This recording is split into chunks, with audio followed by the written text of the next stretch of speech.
Hey, everybody, this is Marlise Tumalo with the Florida Beth. So the other option that we have for discussion and questions is to be unmuted. As I mentioned, we're going to leave everybody muted throughout the duration of the webinar.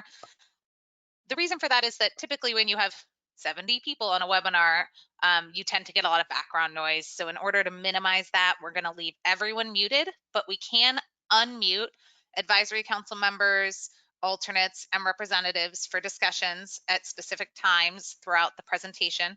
If you would like to be unmuted, you will need to raise your hand. So you can see in the control panel here on the left-hand side, there's a little arrow. That's how you open and close your control panel if you want to hide it from the screen or show it on the screen again.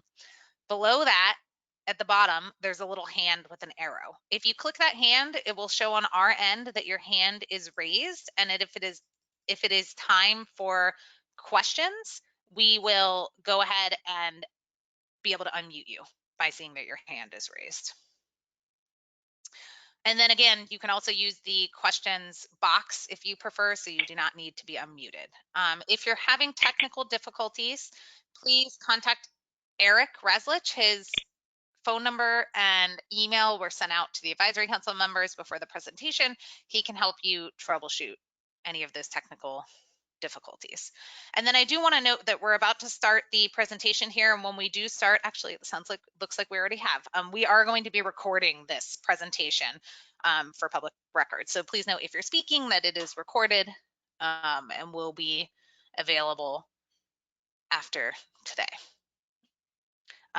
Chris Berg, I see your hand is raised, so I'm going to unmute you. Did you have a question? No, I didn't. Good test. Okay, good. Well, we can see that the function works. So thanks for being my guinea pig. Okay, folks, again, if you have questions throughout the presentation, feel free to use that questions box. And that was my housekeeping. So I'm going to go ahead and pass this off to Nicole to go through our list of current attendees. Good morning, everybody. Can you hear me? We can. Perfect. So what I have this morning for our roll call for our advisory council and representatives, and I've noticed a few more names popping in here, so don't worry if you are not on this list. We'll be sure to capture your attendance in the notes. So far, in terms of our audio check, I have Clint Barris, Will Benson, Chris Berg, Dale Bishop, Justin Brulin, Michelle Coldiron, Richie Gomez, Shelley Kruger, Steve Leopold, Caroline McLaughlin, Lisa Mongelia, Ken Niedermeyer, Ken Rita, Elena Rodriguez, Mimi Stafford, Stephen Patton, David Vaughn. I have Dave Dupree, Nick Parr, Ed Barham, Heather Blau, Lauren Remsberg, Christy Killam. And I have a few others that I've noted have joined us, including Cindy Lewis, Joanna Walzak, Elizabeth Jolin, Corey Malcolm, Diane Sylvia, and Joe Weatherby. Again, we will keep track of those coming in and mark your attendance as needed.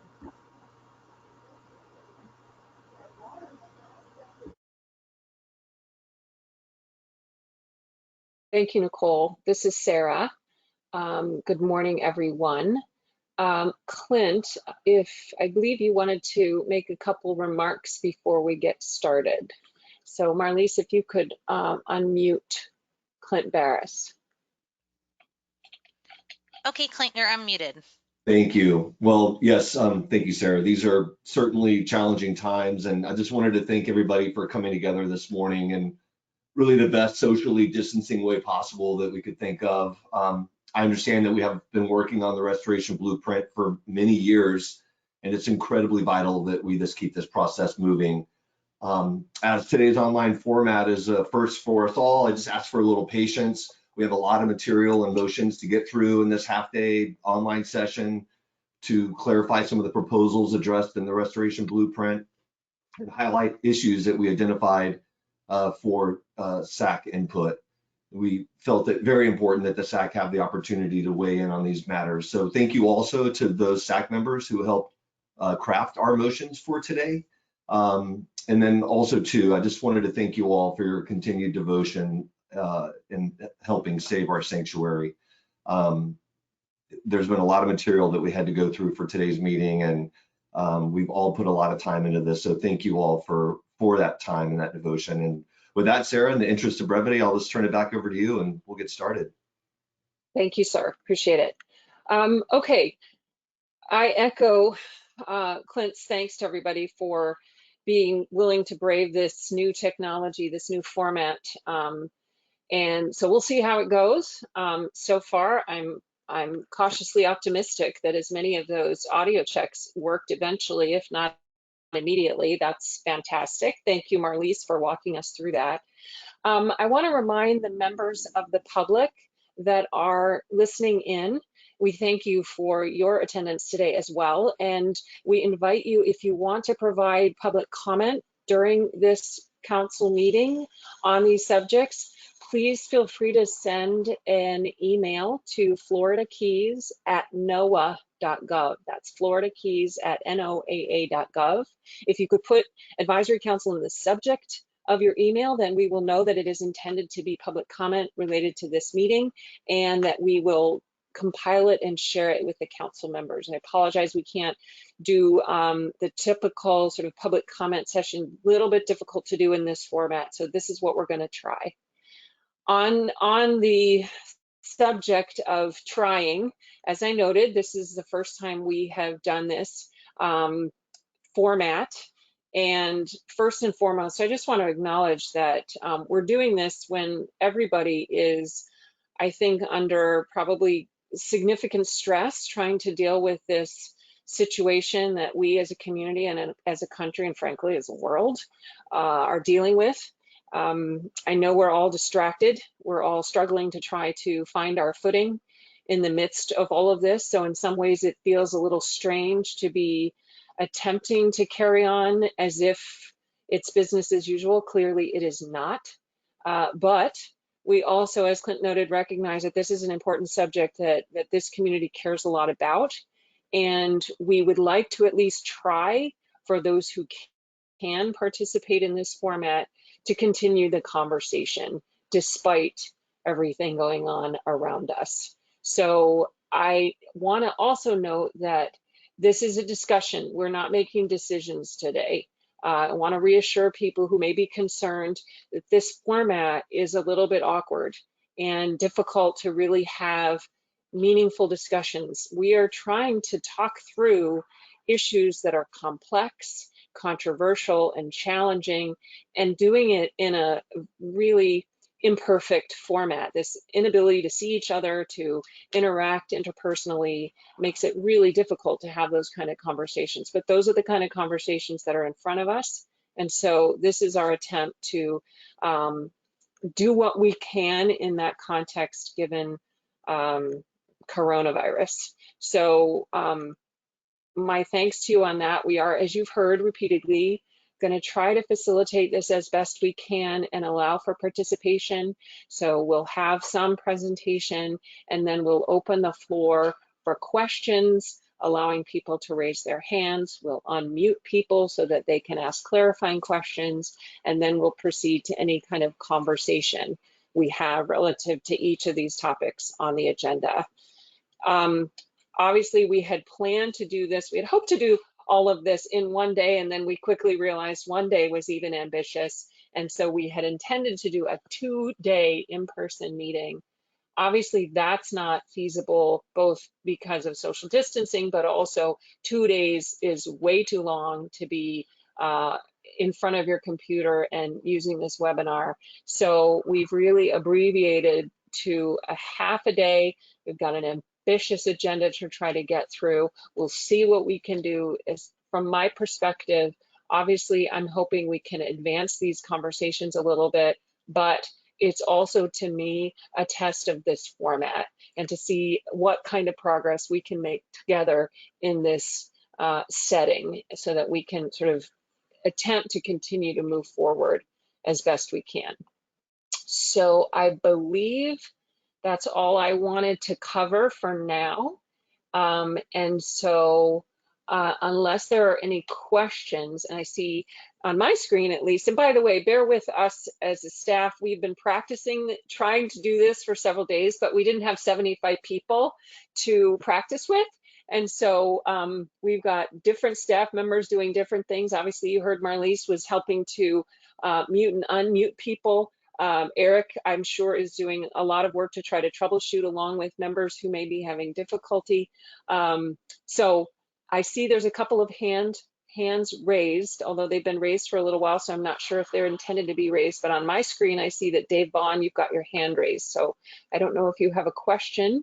If not, oh, there went your hand. Okay, and then secondly, Ed Barham, I see that you had your hand up as well. So if, oh, there it went. Well, anyway, so I don't know if either of you have questions, but I don't know. Do you want to unmute? Because now the hand. Yep. Thank you. Dave Vaughn, you're unmuted on my end. It looks like you're self-muted on your end. Did you have a question? Yeah, no, I did not have a question. It just seems as my cursor goes anywhere near that hand, it pops up. Sorry. Yeah. I can put your hand okay. down. Teacher in me. Thank you. All right. All right, thank you. Okay, So it looks it's, like Ed put his hand down. Sorry, go ahead. thanks, Marlise. Okay, that's good. So, and then the other thing is I also know that this format can be a little bit awkward if you are in any way inclined to sit back and just listen. This format certainly facilitates that. I encourage people to try and participate as best we can despite the awkwardness of the technology. So with that, I will turn it back over to Beth to begin the presentation. Thank you. And good morning, everyone. So I will be, the screen will be mine throughout this presentation, this webinar today. And I sense that there is a slight delay from when I show my slide and when you guys will see it, but hopefully that will not be an issue because we'll be staying on each slide for a little bit of time. And just to revisit our meeting goals. So our meeting goals for today are to clarify the restoration blueprint proposals that, one, you guys identified at your February 18th meeting that were priorities to discuss. And in addition, in crafting this agenda, we had some input from the Advisory Council core group for what they wanted to achieve and what they felt the entire Advisory Council wanted to achieve through this process. And so we've added a few additional restoration blueprint proposals for review and discussion. We'll then present, in association with those, the draft Advisory Council proposals and motions. There were several different Advisory Council members that sent forward draft proposals for consideration. And then we'll allow time for questions and discussion on each of those as time allows. The agenda, we will go through each of the restoration blueprint components, starting with the boundary, sanctuary-wide regulations, marine zone regulations, marine zones, and management plans. So we'll go through things in that order. And we'll see how this goes. Next steps, as Sarah noted, we are taking public comment, written public comment for Advisory Council review and consideration today through the Florida Keys at NOAA.gov website. Those comments that are submitted between 9 a.m. when this webinar started and 2 o'clock, so a little time after the webinar is expected to end, we will compile those and share those with the Advisory Council so that they have a record of the input, written input received today. And then during this discussion and then with a follow-up survey, the outcomes of this meeting and potential follow-up survey will help us direct next steps. So as we've all noted, Clint, Sarah, this is the first time for us, so we'll try and be as efficient and open and opportunity for engagement as possible. So with that, I'm just going to move on into the body of the presentation. This first slide is simply a reminder of those priorities that were identified at the February 18th meeting through the discussion and dot prioritization exercise. And these included spatial priorities, regulatory priorities, and management plan priorities. And so these will be reflected in the coming slides. And as I already noted, there will be some additional, primarily the regulatory priorities that were put forward by various advisory council members for further discussion. And with that, we will start with the boundary. So as a reminder, the slide hopefully that you are seeing now shows a map of the boundary, which includes both the existing status quo boundary shown in red and the proposals for possible boundary expansion, the area to be avoided, and the Tortugas region proposals for boundary expansion are included in alternatives 2, 3, and 4. Alternative 3 is our preferred alternative. And then Pulley Ridge, the distinct unit to the west of the core portion of the sanctuary, is included in alternative 4. So that is the reminder of what this proposal is, status quo, and the range of proposals in the restoration blueprint.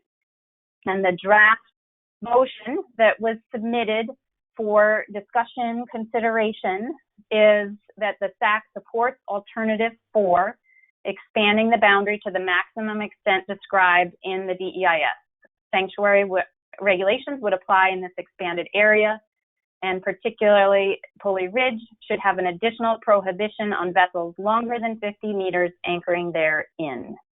I'll let you guys read the note below. This is intended to specifically focus on overall boundary, not specific marine zones that might fall within the Tortugas region. And the box down below, again, is a reminder for how you may advisory council participation during this time using the question box and or raising your virtual hand. And Sarah is going to help facilitate any clarification, question, and discussion. Thanks, Beth. All right, so here we go. This is our first test of our ability to do this virtually.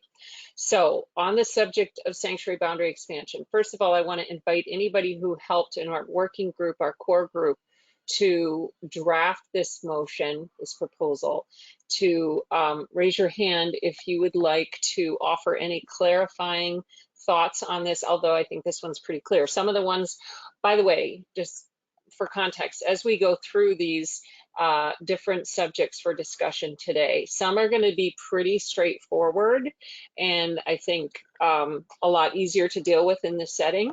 Others are likely to elicit a lot of desired discussion and perhaps significantly different views. So, so we'll see. I'm sure some will be easier than others in this virtual setting.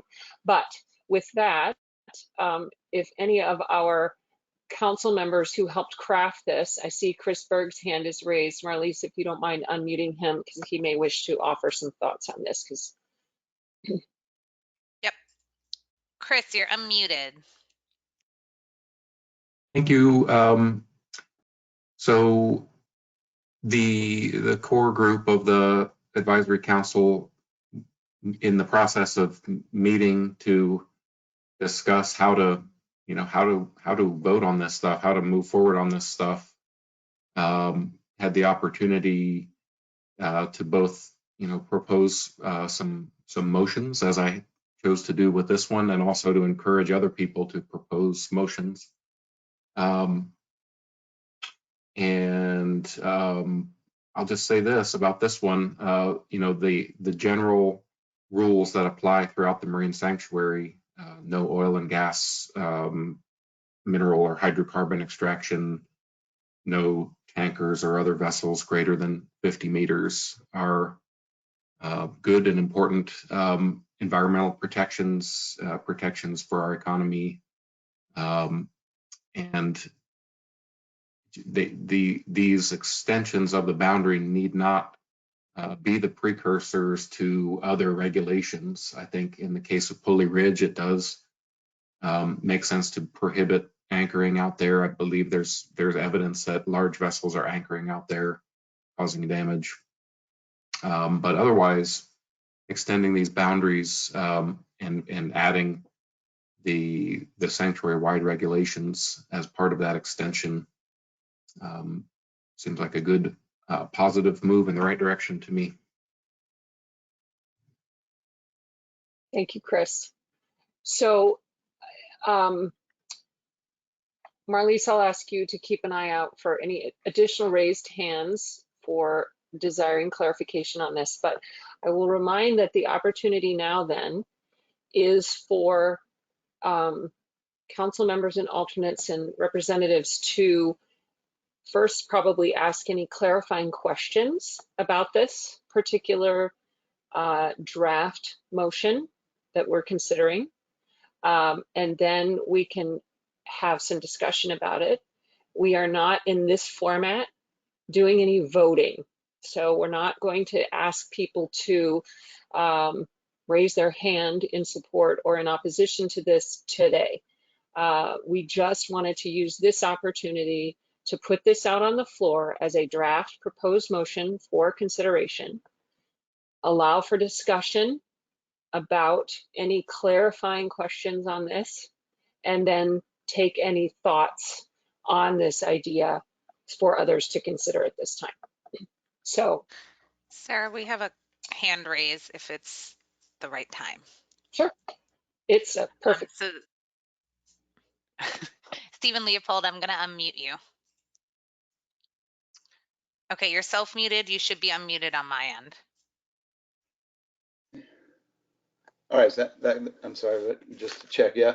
We got you. Yes, we can hear you. Okay. Just a question. I think I'm going to have this about most of these things moving forward in this format here, but an explanation on who and what group and how will the laws be enforced in this proposed area. Because I really feel that a lot of this is moving forward without that that big question being asked is law enforcement. So that's my question. If you could kind of let me know, how do you expect to enforce the laws or the regulations being imposed? Mm-hmm. Thank you. Yes, so obviously, as you know, having attended some of the public meetings and the council meetings on the restoration blueprint, that's a question we've gotten a lot, and that is how do we enforce additional regulations? And the intention is for us to, as we put out whatever ends up being in the next version of this restoration blueprint, which, as you know, will be a single proposal, we are also going to be accompanying that with narrative description of how we plan to address some of these broader issues. So enforcement, water quality, education and outreach, some of these things, markers that have come up repeatedly and are of great interest to this community. We will be articulating how we plan to move forward with those ideas. Now, that said, and you've heard me say this before, and I'm sorry for being a broken record, but we will never have enough enforcement to do 100% and catch everybody in every place doing anything that is against regulations. So just like we can't catch every speeder on the roads, we still have speed limits. So these are proposals for consideration, and we acknowledge that enforcement is a very, very important component. We will be putting together proposals as to how to address those issues, recognizing that there are just real limits to what is possible, but we will describe what we propose to do moving forward. I hope that addresses your question, Stephen. Any other Oh, go ahead. Okay, now, and I don't know if this is the right time to do this, Ben, and I understand your response, and I've understood it all along, but I still continue on that there's got to be something besides what you're telling us. There's got to be something. I'm really missing out on this whole plan. And again, I don't know if this is the right time to say this, but I would love some hint of the agency of if we can afford this. Otherwise, I believe we're spinning our wheels here, because this is the primary importance, because we have a lot of things in place now, as everybody knows, but we don't have law enforcement, and we haven't had it.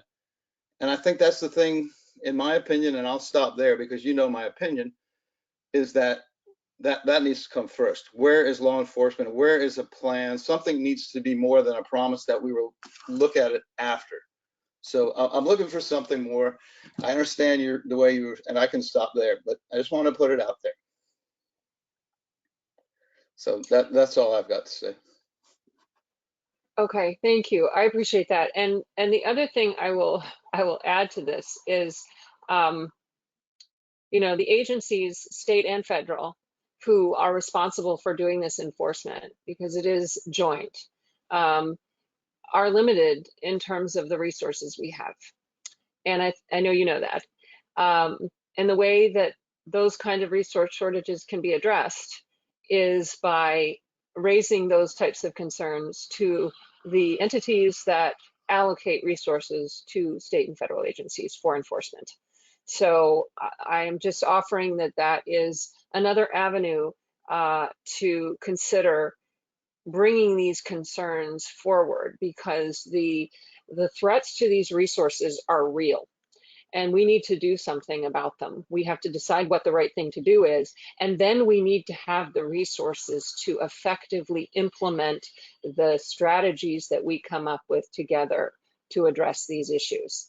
And so that is where we need your help in raising awareness about, hey, we have collectively come together, identified challenges, proposed solutions, and now we need to make sure that we have all the resources necessary to implement those, or as you suggest, we will have difficulty with them succeeding. And none of us want to go through this extensive process, challenging, laborious, time-consuming process, and come up with solutions that can't be effective because we can't execute them properly. None of us want that. So part of the solution has to be in making sure we're raising that loud and clear to the right people who can help us get those resources. Sarah, this Any is other Marlise. comments? We have Yeah. we have a chat question from Ken Niedermeyer.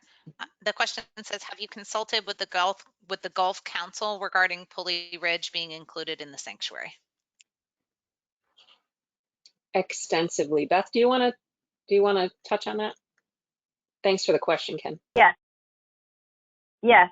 So as part of our requirements under the National Marine Sanctuary Act, we're required to consult with the relevant fishery management councils, which includes, in our case, both the Gulf of Mexico and South Atlantic. And as part of the email that went out in preparation for this call, I did include both of the Gulf of Mexico and South Atlantic letters that they provided to us specific to the consultation. And the Gulf of Mexico did provide comment on the Pulley Ridge proposal and raised both sides of support for the needs to protect these ecosystems, but also some concerns about sanctuary proposal expansion in this area, both for the fact that Gulf of Mexico Fishery Management Council is already taking action there, and questioning the need for additional regulations. But those letters are attached to that email, so you can see specifically and in detail what they provided the agency.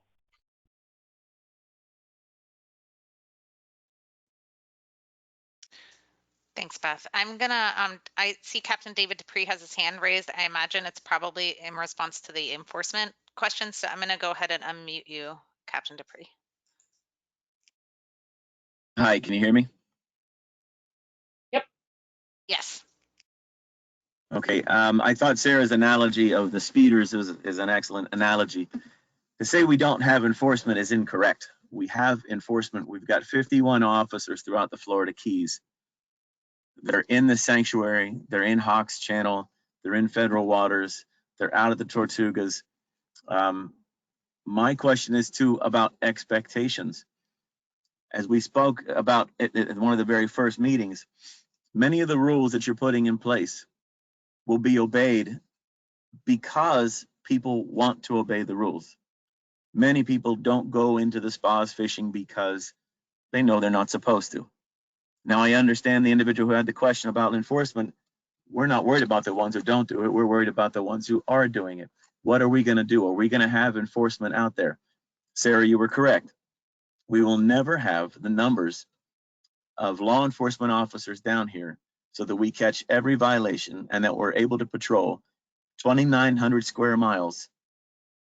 We can't do that. That's almost an impossibility. We have 50 officers. We would need probably, by my estimate, 100 officers. And of those 100 officers, we'd have to have 25 of them on duty all day patrolling from Key Largo to Key West. That's an impossibility. It can't happen. So one of the things we haven't talked about specifically is the public expectation. What does the public expect? I know they expect more enforcement, and I agree with that. I would like to see much more enforcement. I want more officers down here. Every day I preach that to everybody I get a chance to. But what specifically is the expectation? To say simply, well, if you put more rules in place, we'd like to see more officers. Okay, but what specifically do you want us doing? What kind of statistics might you be looking for? Do you want us to have a 50% success rate? Because most law enforcement agencies, if they have a 50% success rate on catching the bad guys, catching speeders, catching infractions of any type, that's not bad. That's a pretty high number. What are the expectations? Or do they want us just to be on guard and shooing people away from these areas? One thing we have not discussed is what the specific expectation might be from a majority of people who are listening and who we talk with every day. So those things need to be considered also, because when you do make the final rules and regulations, you'll need to know what people do expect and how many they want to put in there, and then how much money do we want to spend on that, and how much money can we spend on it. So, but to say we don't have enforcement, that's incorrect. I look at citations both from the state and feds every day, and FWC is out there, as well as NOAA, National Marine Fisheries, sends special details down during mini season, during the high points, in order to cover the sanctuary. So it's a bit inaccurate and incorrect to say that we don't have enforcement. Thank you. Thank you, Captain. Obviously, really important conversation to continue to have, and as I noted before, the community has brought this to our attention loud and clear. So thank you for discussing that. I am also aware that there's some question perhaps out in the audience today about the development of these draft proposed motions and who was involved in doing that. So I'd like Beth to provide a little background just as context before we move further through these different topics, so you all can understand how we developed what we have in front of you. Beth? Sure, thank you. So as I think I mentioned, it's the core group helps to both provide input on this agenda as well as help to facilitate and provide draft motions for consideration. And that core group was first initiated back in 2011 at the start of this restoration blueprint process to help be a smaller group to help drive and advise NOAA, FKNMS on this process, goals and objectives for this effort, etc. We reconvened that core group back about a year and a half ago when we were getting ready to release the restoration blueprint to have a little bit more targeted advice and recommendation on how best to do that. And so we have utilized this core group as needed, as we need a little bit more targeted advice and recommendation versus pulling everyone together. And that core group includes former and current leadership of the advisory council, so the chairs and vice chairs, as well as a range of different user group representatives, as well as geographic representatives. And when we reinitiated that core group about a year and a half ago, we invited additional people who wanted to participate to come forward. So we do have the range of fishing interests, diving interests, tourism, and a few others. That group did help us with feedback on this agenda, as well as putting forward on the table these draft motions. Some members of that group also reached out beyond the core group to individuals who have specific interest or expertise on some of these issues to solicit more input. So that's sort of the process, the background, and I think I would just reiterate that these are draft proposals on the table for discussion, and they're not the final. These do not need to be the final proposals or motions for consideration, just a start for something for us to discuss and respond to.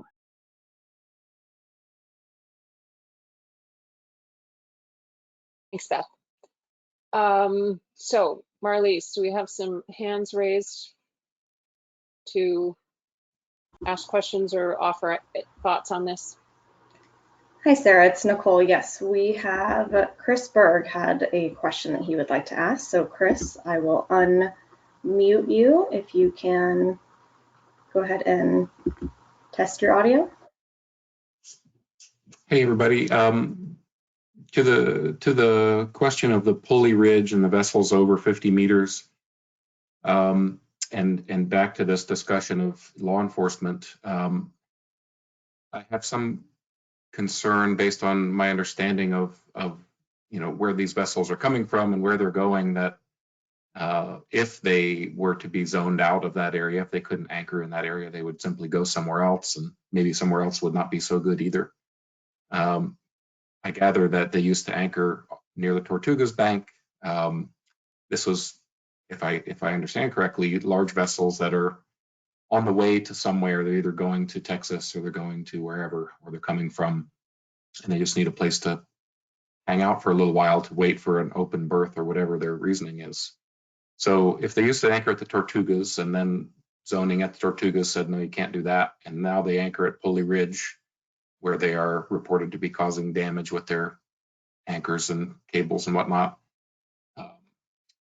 My thought is this: in addition to keeping them from anchoring at Pulley Ridge, which I think is sensible, maybe we should think about proactively figuring out where they could anchor that wouldn't be a problem. And maybe that's not the sanctuary's issue, but it's somebody's issue. And maybe it is the ultimate solution to this problem, rather than playing whack-a-mole with this fleet of large vessels and seeing where they pop up next. It's a reasonable proposal, Chris. I don't right off the top of my head obviously know where that would be, but I think you're wise to suggest that if we are offering don't conduct this activity here, it would be smart to offer an alternative that would be reasonable from an operational perspective, but also manageable from an impact perspective. So I like that suggestion. Nicole, are there others that wanted to chime in on this? I'm mindful of time. We have lots to cover. So are there others that want to speak on, have questions or thoughts relative to boundary expansion? We do have a number of other hands raised. Let's see, I see Dave Dupree here. Dave, would you like to chime in, I will unmute you now. Not sure if that Apologies. was No. I don't have anything else. I just forgot to put my hand down. Okay, no problem. I see Joe Weatherby here. Joe, we weren't able to do an audio check earlier, so I will unmute you now. Let's do that check. Can you hear us? Yeah, thank you, Nicole, for taking control of muting and unmuting. I don't want to beat anybody to death. Can you hear me okay? We can. Yep. My question is, I sat on the Habitat working group, and I'm familiar with the issues out here. And generally speaking, I'm reading this, and what's proposed, I think it is right and appropriate, really. But I've had some questions from constituents as we move into this.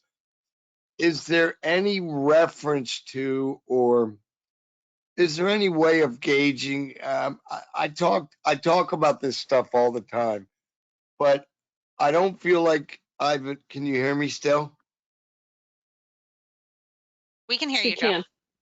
Okay. I don't feel like I can get as wide of a commentary.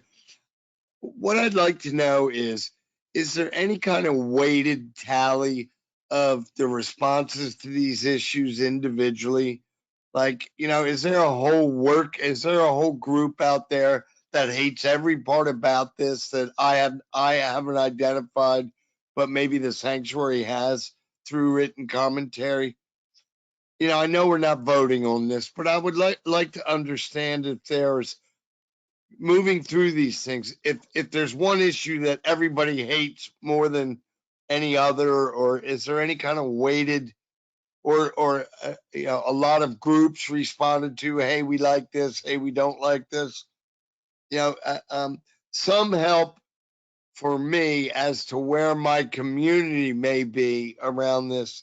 It would be helpful. I want to consider it as we're discussing the issues. Is there any portion of that could be available? Or I know this is a lot of work, you guys. I just want to know if there's any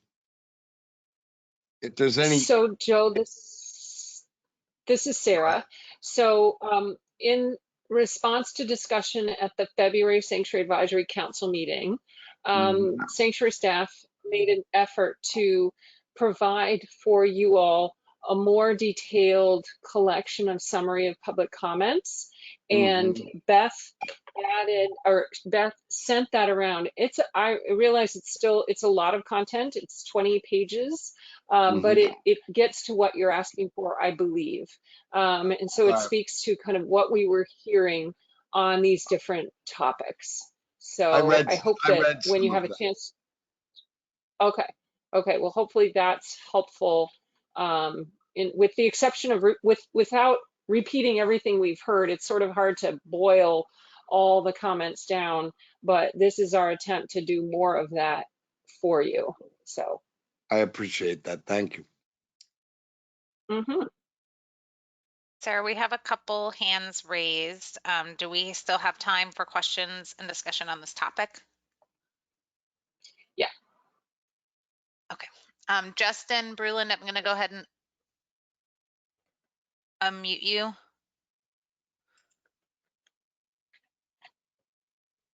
Okay, you're unmuted. Okay, I just want to make a comment.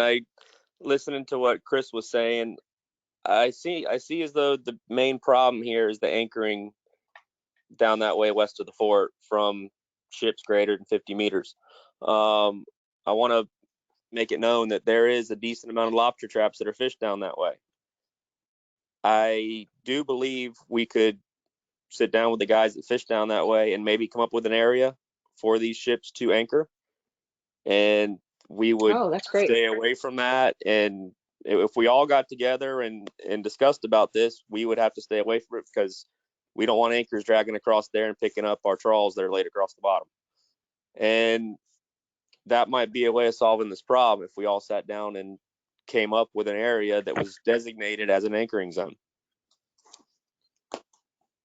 That's fantastic. Thank you for that. Appreciate that. And I just don't want it to be, forgot about or something. All the traps fished down that way are fished on trawls, so it's not really seen by the eye as easy, but there is a decent amount of traps fished down there already. So that's it. Good to know. Thank you. Appreciate it.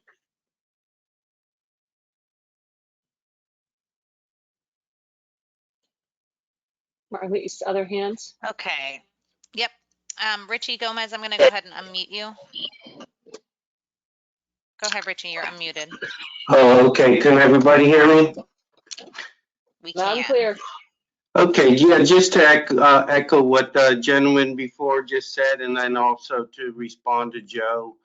You know, the great thing about Tortugas is that there are not that many fishermen there.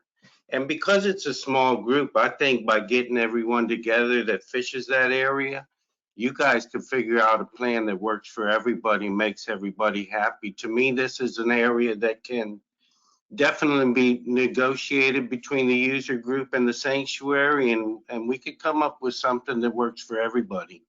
That's it. Thank you, sir. I don't see any more hands. Marlies, am I missing anything? I think We we're should good, probably Sarah. move on. Nicole, If do we not, have any? Okay. excellent. All right. So in the interest of time, let's move to the next topic. Thank you, everybody. I'm really, again, cautiously optimistic because we have been able to get a lot of different people participating in the conversation. So I'm thrilled that you guys are overcoming the barriers to this technology as best we can. Again, it ain't perfect. I acknowledge that, but I'm pleased with the discussion we've been able to have so far. So let's hope we can keep it going. All right, Beth, do you want to take on the next topic? And by the way, folks, we will have a break. I'm thinking maybe around 10:30, so everybody can take off their headsets, stand up, move around, refill their coffee cup, whatever. But we'll keep going through a few more of these, and then we'll take a break probably around 10:30. So, Beth. Yes. So now we'll move on to the discussion of sanctuary-wide regulations. And the first one to discuss is the live rock prohibition. And on this slide, I include both the existing status quo that prohibits harvesting of live rock or possessing live rock in the sanctuary unless the user has a permit from National Marine Fisheries Service or from the applicable state authority. Our preferred alternative for the agency is to develop a memorandum of agreement with the state of Florida and National Marine Fisheries Service for better communication and coordination of this activity in sanctuary waters. So that is a non-regulatory proposal. It's an agreement, opportunity for collaboration between the agencies. I do include here our proposed alternative 4, which would require sanctuary authorization. So an additional authorization of the user to have from the sanctuary to conduct this activity in sanctuary waters. The draft motion that was provided for consideration is that the SAC supports status quo, no change. I can read this or let you guys read it as we start to initiate discussion and conversation. I hope everyone sees this on the slide, so in the interest of time, may just let you guys read it rather than me reading all the text. And Sarah, if you're good with that approach, I'll turn it to you to start to facilitate additional input. Yep. Thanks, Beth. So on this one, I believe, correct me, Beth, if I'm wrong, but the person that provided this draft proposed motion was not able to join us today, given the issues going on in our community. But if there are other core group members that wanted to provide any clarification or thoughts before we get started, I invite you to raise your hand to do so. I'm not seeing any. So with that, in the absence of additional clarifying comments from core group, I invite folks to raise their hands to ask questions or provide ideas. So I see we've got a hand raised. Hey, Ken, this is Marlise. You're unmuted.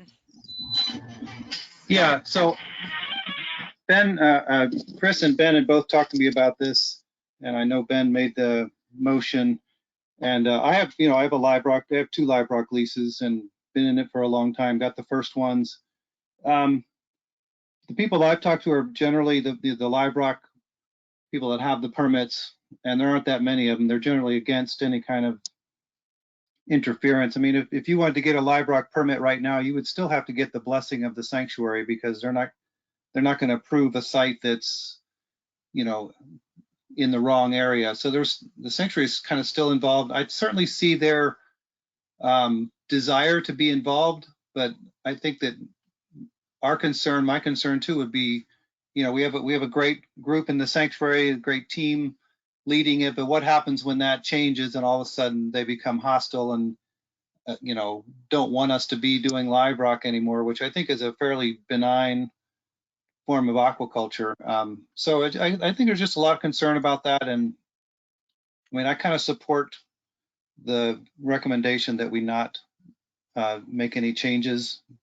But I could live with alternative 3 too. I'm the outlier on that, because I see the need for the sanctuary to be coordinated in the whole thing. They should be in the game because it's in the sanctuary, but I don't know, it's just people get weird about the government's hand on things, and that's kind of my concern. That's my comments. Thanks, Ken. And just to be clear, when people refer to alternative 3, that's also the same as the preferred alternative.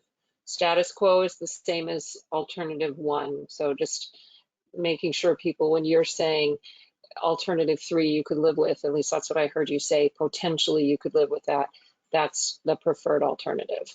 That said, I understand that you sounds like more in agreement with this draft motion, which is status quo or alternative 1. Yeah, I would be more in agreement with that than going to alternative 3, but I'm not going to die either way, and I don't think anybody else would. This is a really small industry. There's really not that many people doing it actively, but there are some, just like every industry, there's some rogue characters that probably need a little bit more supervision than others.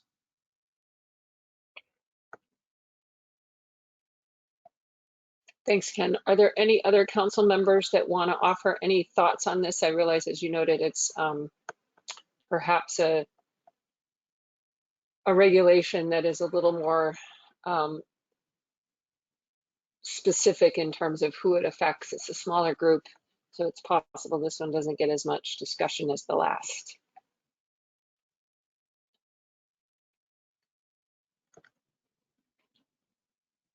We've got plenty of other things to cover, so if the group is done with this particular sanctuary-wide regulation for now,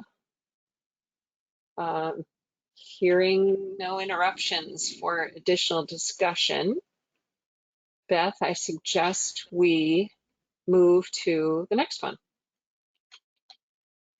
Okay, the next sanctuary-wide regulation for review and discussion is the discharge regulation. Status quo, we have a no discharge regulation in the sanctuary with some exceptions, one of which allows water generated by routine vessel operations to be discharged into the sanctuary. The preferred alternative for this sanctuary-wide regulation is to target the cruise ships that operate within the sanctuary and to prohibit discharge of any material from a cruise ship except clean cooling waters, clean bilge water, or clean anchor wash. And the proposal for this proposed regulation is that the advisory council supports the preferred alternative, which would provide additional prohibitions on the cruise ships that operate within the sanctuary, both state and federal waters.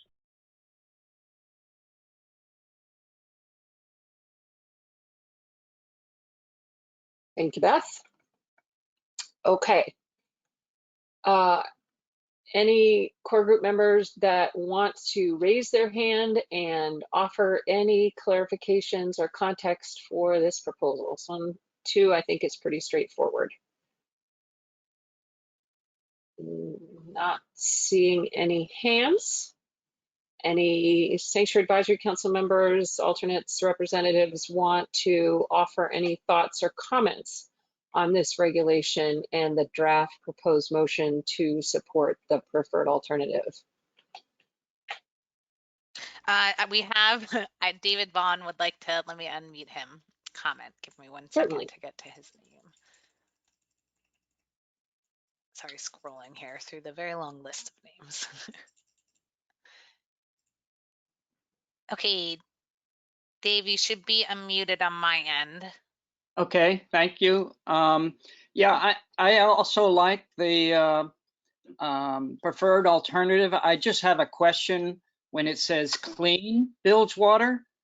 Does that clean also mean sterile, so that there is no transfer of, let's say, a coral disease from one area to another?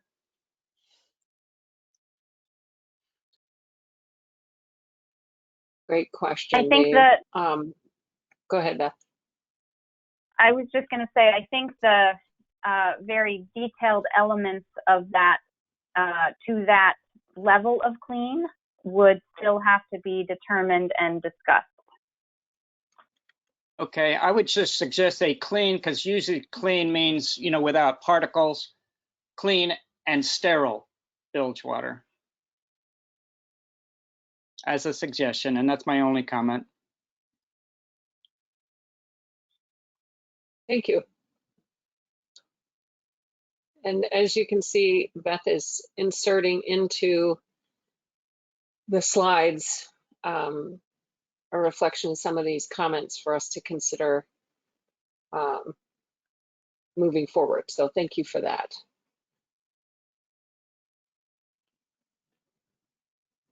Marlise, I see a few more hands coming up. Oh, okay. Let me see. I don't see any on my end. Oh, I see them now. Okay, scrolling. George. Yep. George Garrett, you are unmuted. Hi, I like Dave's comment. It's one of those things that when you're dealing with the shipping industry or even even the cruise ship industry, you know, implementing something like getting sterile bilge water output or cooling water output really takes technical changes that might take a lot of years to actually accomplish through the industry. I think I don't object to the thought at all. Just a comment.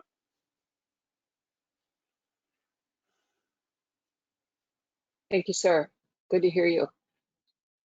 I see Chris Berg's hand is up too, Marlise. Chris, you're unmuted. Thanks. I wanted to. Oh, I'm sorry, Chris. You're unmuted for real now. Oh, can you hear me? Yes. Okay, I wanted to ask about ballast water. I believe ballast water is a potential vector of the stony coral tissue loss disease, and there are efforts to encourage vessels to exchange their ballast water far offshore, as opposed to exchanging it near shore, where it can, you know, lead to potential transmission of the disease and whatnot. And I wonder if ballast water is not listed here for some reason, or if we want to add ballast water as well.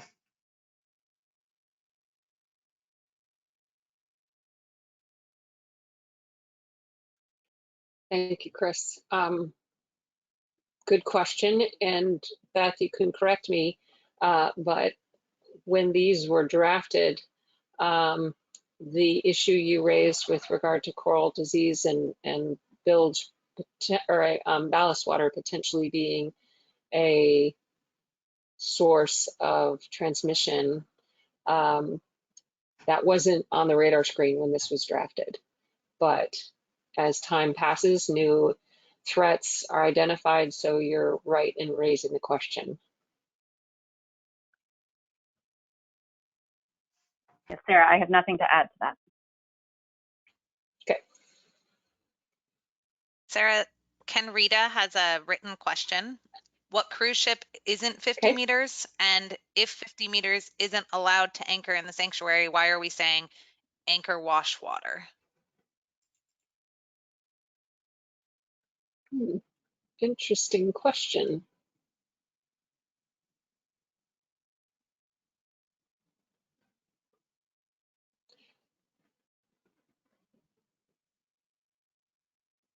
Beth, So do you have Ken, this any is thoughts Beth. on that? I am going to the actual language in the restoration blueprint for how we define cruise ship for the purposes of this resolution or this proposal. And I think right off, just a quick comment that, as Marlise noted at the beginning, we are recording this. I think we're capturing any questions that come in. And so if we are not able to adequately respond during this time live, we will commit to providing responses in the follow-up notes. Because I'm not being quick enough here.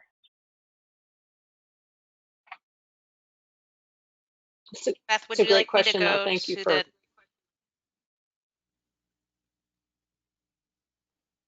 I apologize. Marlise. This is Marlise. Would you like me to go to the next question and circle back? Sure, thank you. Okay.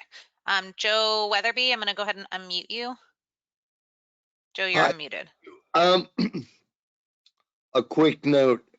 I've always heard, and I'm not a scientist, but I've always heard that in fact, whatever it was that blighted the diadema, the long-spined black sea urchins, was released from ballast water from a ship transiting the Caribbean. So I think ballast water should be considered, but I know they probably have to build boilers in to clean it up. But I think that the ballast water issue is one that maybe the one that needs to be looked at most closely. Number one.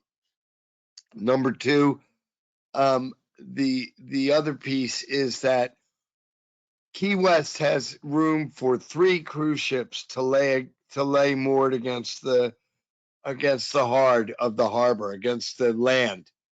We have as many as 6 in one day. The additional 3 anchor right adjacent to Key West Harbor in an area called the Roads. And I don't know what the rules and regulations are regarding anchoring cruise ships out there in the roads. There's certainly no room for anything to drag or move. Might be a David Dupree question. I'm just saying that it customarily happens in Key West a few days a year where the cruise ships will anchor. I just add that as commentary and consideration. Thank you.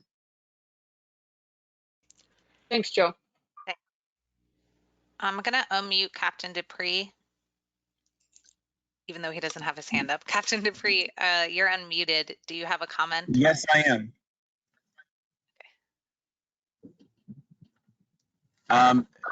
Joe, I'm not aware of any situations where we've ever had problems with the cruise ships anchored out there. I do know that they'll, sit off there and wait for an opening to come up, but I'm not aware that we've had any problems, and we've had any issues come up regarding the dumping of any kind of water or anything like that, or discharging in those areas that we've ever dealt with very often. So I can't help you much with information there.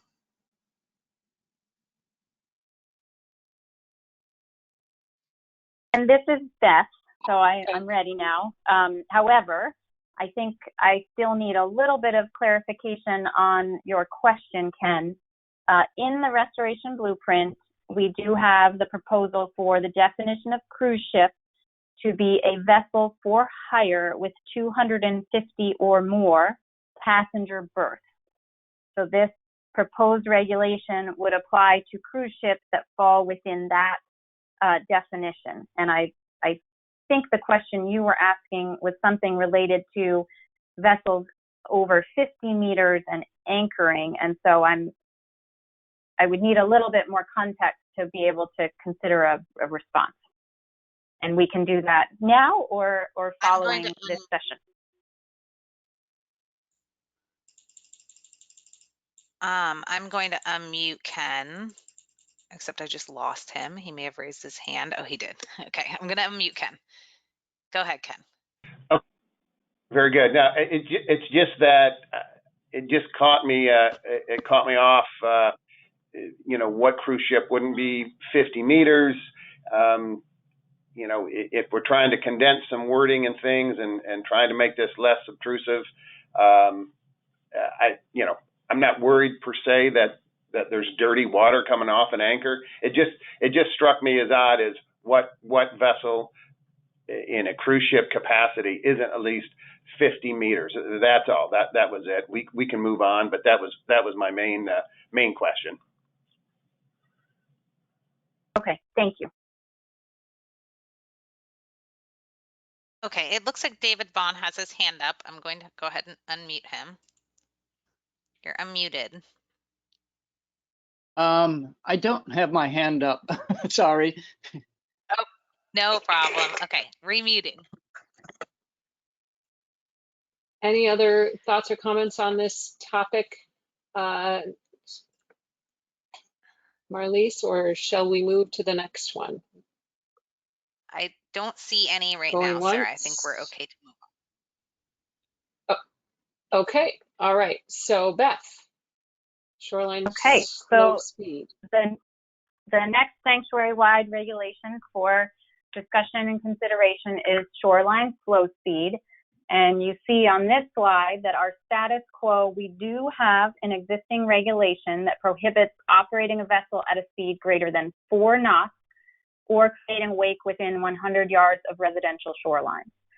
The restoration blueprint only includes a proposed modification to this existing regulation in alternative 4, the most protective alternative, which is the text is included here, abbreviated, that this existing proposal extend this prohibition to apply to all shorelines within the sanctuary and modify the restriction to slow speed. And just a few additional comments.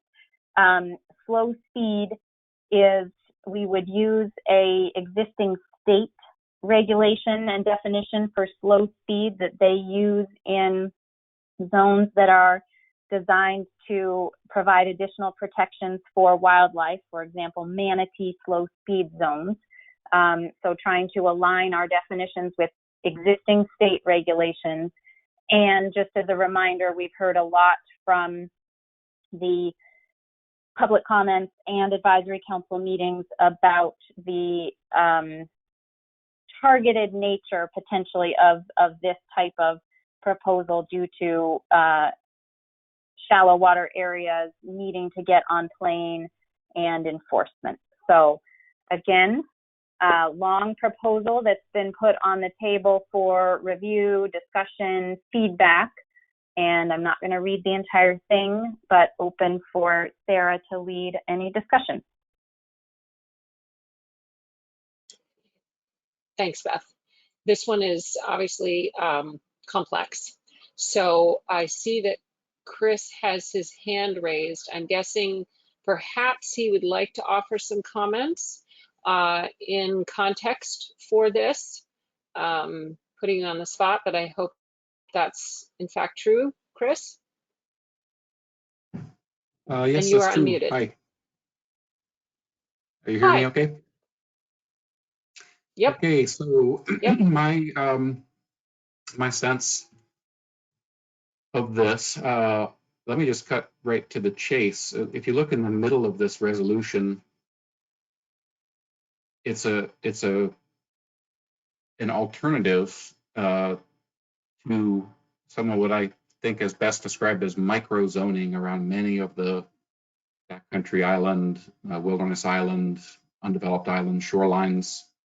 I think that having people slow down to 4 knots or less around these islands would go a long way towards minimizing any conflict with wildlife, minimizing shoreline erosion, minimizing hazards to the vessels and to the people on the vessels and to other people nearby.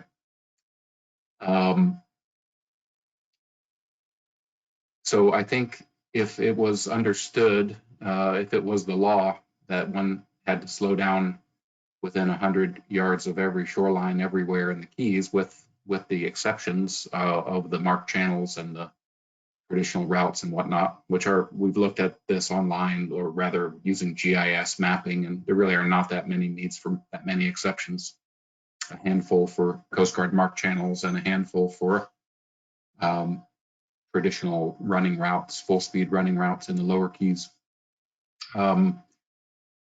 Anyway, it just seems more practical to me. It seems like a lot less need for markers, a lot less need for, you know, slightly different regulations between one island and the nearby island. It just seems like sort of a keep it simple sanctuary option. And I think it is doable. I think naturally it would be difficult to enforce if there were not markers every so often. But you know, 100 yards is a football field. 100 yards is a typical, you know, ball-ish a city block. 100 yards is a soccer pitch. You know, you name it. We all have some idea, and I think it's less important that it be perfectly marked as it is that it be understood that when you get in close, it's time to slow down. And there are reasons for that, and those are to protect wildlife, to reduce risk to, you know, life and property, to protect the shoreline and habitats itself. That's where I was coming from when I wrote this one. Thank you, sir. So there's a lot to this, although as you noted, the intention ultimately would be in some ways to simplify things. So again, we're not gonna get this totally dialed in today, given the complexity of it, and some of the devils are in the details with regard to where these exceptions would really be applied, etc. But we invite comments, thoughts on this shoreline slow speed draft proposed motion for consideration. Anyone want to chime in on this? I see Will Benson's hand is up, Marlise. Perhaps you would like to unmute him. Hey Will, guys, you're can you hear unmuted. me? Morning. Yes. Great. Just so everybody knows, Chris and I have been kind of working on this particular issue because it affects you know, a lot of the fishing guide and a lot of the backcountry boaters, and he and I have spent a lot of time back there, so we've kind of been working together on these on this particular situation or this particular proposal. And I just want to say, you know, we've taken a look at some of the maps now that Chris has been able to put together, and it looks really simple and really straightforward. I understand from a, you know, regulation standpoint or you know, law enforcement standpoint, this may be, you know, highly problematic, but I think it really kind of speaks to bringing up the etiquette back there, you know, in trying to reduce impacts along the way. I think that we all kind of grew up in the backcountry with brown run aground, and this could be something like, you know, if you see green 100 yards or something like that, to just try to, you know, get people used to navigating back there by running in the deeper water and not close to shorelines. I think it's a really interesting proposal. We're going to be working at it with the fishing guides to get any further input that might be needed before, you know, we fully support this. But it looks really good so far to us, and I think it serves a key purpose of eliminating a lot of the marking and a lot of the zoning that would be necessary to protect wildlife in sensitive areas in the backcountry. We believe that there's going to be additional zoning to, you know, particular shallow water habitat, you know, especially around Key West and just as you get into the lakes. But by and large, this serves a huge, you component of our zoning priorities here. And I think it'll go a long way to, helping boaters safely navigate the backcountry. Thank you, Will. Appreciate the input. I see that George Garrett appears to have his hand raised too, Marlies.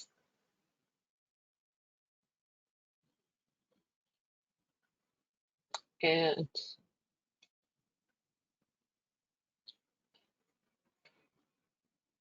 Okay, I'm there. there we are. Hi, George. Hi. Did you want to comment on this one? Yeah, I do briefly. I think the idea is good because I think it does simplify a lot of different potentially confusing types of zones and placement of zones. So I applaud that. I think it's very good. And I know after the last Sanctuary Advisory Council meeting, I know Chris and I had a lot of conversations about how many markers went in after the 1997 version, probably 1,000 when it all gets counted. Based on, a channel marking action plan. So I guess my only hesitation here is, and it's a regulatory hesitation, is that when we put in the 100-yard buoy constraint in the original sanctuary management plan, it was one of those things that had to be adopted specifically. It wasn't adopted generally. And then it had to be marked. And it had to be marked because of the regulatory issues of, okay, suppose somebody's violating the constraint and they're within whatever distance we ultimately choose. How does law enforcement stop that person and tell them that they're going to give them a ticket if there isn't some sort of identification placed there? And we used 100-yard buoys. I put in probably through the county for Isla Mirada, for others, probably 500 of them. Maybe not that many, 300 for sure. Way back when. So my concern would be, what are the regulatory constraints to this, and would we be marking every island, for 100 yards throughout the sanctuary? And that's it. Thank you, George. Let's see. Okay, Jerry.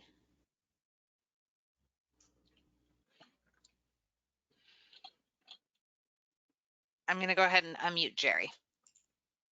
Yep. Oh, okay, Jerry, you have to enter an audio pin. I can't unmute you, so go ahead and try to enter your audio pin. If you're having a problem, you can chat your question via the question box, and then we can read it out loud that way.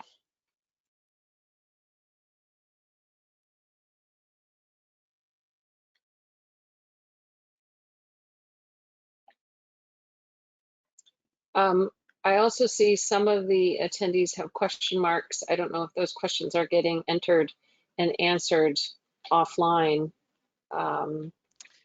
Nicole, Sarah, I believe Nicole you're is handling forwarding those. me. Okay. I apologize. Nicole is Okay. forwarding me questions that need to be asked out loud. I have not received Okay. any at this time. Great. Okay. And I don't see any additional council members' hands raised. Am I missing any? Otherwise, we Chris can Berg move just on. raised This his one, hand. obviously. Oh, I will unmute Chris. Okay, Chris, you're Thank you. unmuted. go ahead, Chris. Thank you. I would just say to George's concern, if in fact it is necessary to mark all of these shorelines, then this is not a good proposal. However, I suspect that, for example, in Key West, if you don't see a speed limit sign anywhere, it's understood that the speed limit at that location is 20 miles per hour. And I think I hope there are opportunities for us to consider these sanctuary-wide regulations without the obligatory marking. We obviously don't want to mark 100 yards off every shoreline throughout the Florida Keys. We couldn't afford it. It would be way more trouble to natural resources than then we would be gained by doing so. So anyway, I suspect, I hope that there is a workaround, but that will be for others to do some research and get back to us about, I guess. Thank you. Thanks, Chris. Okay, I believe that's all the hand raises we have on this topic from council members. So I suggest Sarah, in the interest, oh, go ahead. I'm sorry, Sarah, we have one more, but if we need to move on, we can record it via the question box. No, go ahead. Do we have That's time fine. for one more? Okay, Yep, Justin Brulin, I'm Mhm. gonna unmute you. Okay, Justin, you're unmuted from my end. Okay. I know I brought this up in one of the core group meetings we had, but many of those islands, the shallow water sticks 200 or 300 yards off of the islands down from Sugarloaf, Summerlin, Key West, all of that. There's deep water in there against the islands. I mean, plenty deep enough for you to get to. And there's plenty of holes in certain places, different islands. I mean, I catch bait around 50% of those islands. And I run across, I avoid the guides that are out there fishing it as hard as they are and try to stay away from it as best as I can. And I get in there and I stop. I also plane off right before I come out of it. The majority of your wildlife is right around the corner from that area. Many other boats, be it guides, whoever it is, they also know about those deep holes right in against that island, and they plane off right into the island right there. Now, if you're to take this and tell a boat it has to stop 100 yards from being on a plane outside there, you're creating more problems with somebody who came off of planes, drawing more water and idling across there and digging this whole mess up. I mean, I don't know, some consideration needs to be taken into that fact that the only accessibility to getting to these islands would be up on a plane. When I'm in the island, I'm on a trolling motor. A lot of your guides are in there against the island. They're coming through push poling, but they do fish right down the edge of that island. They got to have a way to get to it. That's it.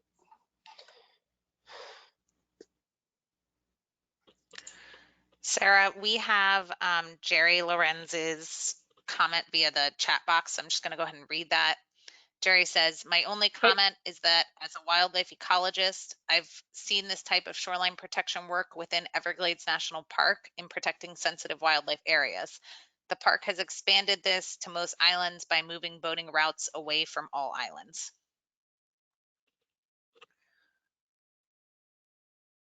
Jerry. Okay, I think let's try to tackle one more, get some comments on the next sanctuary wide regulation proposed motion, and then we can take a break. How's that sound? Beth? Sarah, we just have one Great. more quick comment. I apologize. Chris Berg shared what Justin is describing are expectations that need to be identified. Exceptions. Yep. Exceptions, right. Yep. Thanks, Chris. Yeah, we'll definitely want to have more discussion about that shoreline slow speed, because as I noted, some of the devil is in the details. And so being really clear as to where those exceptions apply, et cetera, is going to be important to make sure people understand whether they support or can't support something like that moving forward. So thanks everybody for the discussion on that one, and I appreciate it. Okay, so our next sanctuary-wide regulation is an proposed update to our existing emergency regulation. And that is that our existing emergency regulations can be enacted for 60 days with an option for additional 60-day extension. Our preferred alternative would allow a 180-day emergency regulation with an option for an additional 186-day extension, which would allow the potential for an emergency regulation to be in place for 1 year. If there was a need to develop a permanent regulation, all the regular public notice, public engagement, public comment would still occur. This additional time is intended to provide the agency and partners additional opportunity to assess the situation, monitor the situation, determine if and what any more permanent or different action might be needed for sanctuary resources. We did have a proposal put on the table. Again, I'll give you time to take a look at that, and Sarah will facilitate discussion. Thank you, Beth. So not sure if any of the core group members want to offer any thoughts or clarification on this. So we'll pause for a moment. I see Chris's hand is up, or maybe that was from before, but Chris, if you would like to offer any clarification, please do. You're unmuted, Chris. Thank you.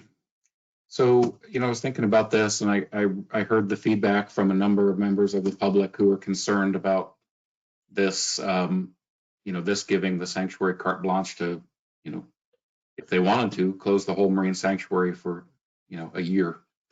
And I don't know how to address that concern, but I do know that these sorts of things happen. They've happened with diseases, they've happened with boat groundings, they've happened with hurricanes, these emergencies.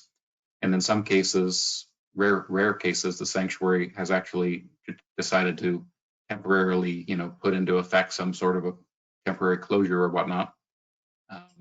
In all cases, those areas were reopened again. I believe they were considered necessary due to a disease up in the Upper Keys. So the sanctuary has had this ability to do these emergency regulations under the current rules, and they've used it very, very little. I don't suspect there's a great likelihood that they would be used a lot. And I do think that the time frame, thinking about like a hurricane, just the fact that you can't even sometimes get out to assess a situation for a month or more in the wake of a big event like a hurricane. That certainly was the case in the wake of Irma. It took a long time to get the resources together and the right weather opportunities to go out and assess the condition of the reefs. So that's why I proposed a longer initial period, 3 months instead of the current 2 months. And then in that 3-month period, you should be able to determine if you need new regulations, new permanent regulations or not.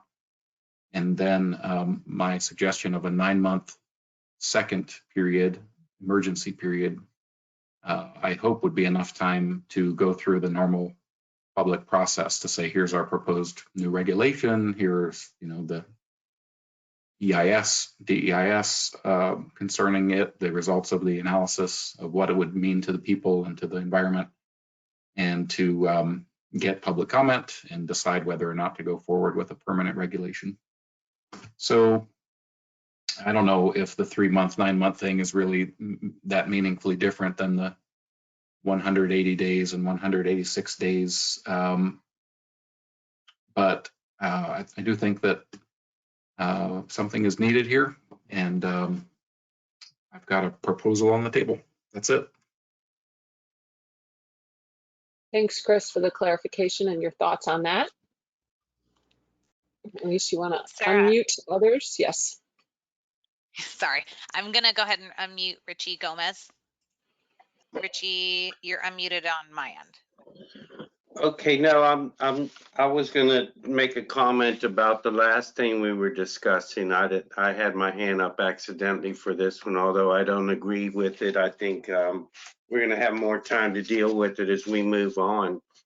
But if I have a moment, I just wanted to propose a problem with the 100 yards from the shoreline. For us in the charter boat industry in Key West, what you're telling us is that we would have to leave the charter boat area of Garrison Bight and basically move slowly, almost to the mouth of the harbor, unless we left enough berth. Once we took that left at the Coast Guard base, we would have to leave enough berth on the west end and then not get too close to Wisteria Island and Tank Island. So I know it's complex, but that certainly is something that we would be concerned with, because you would be taking so much time out of our fishing day, especially on a 4-hour trip. It would be very invasive to the industry right there at Charter Boat Row for sure. That's all.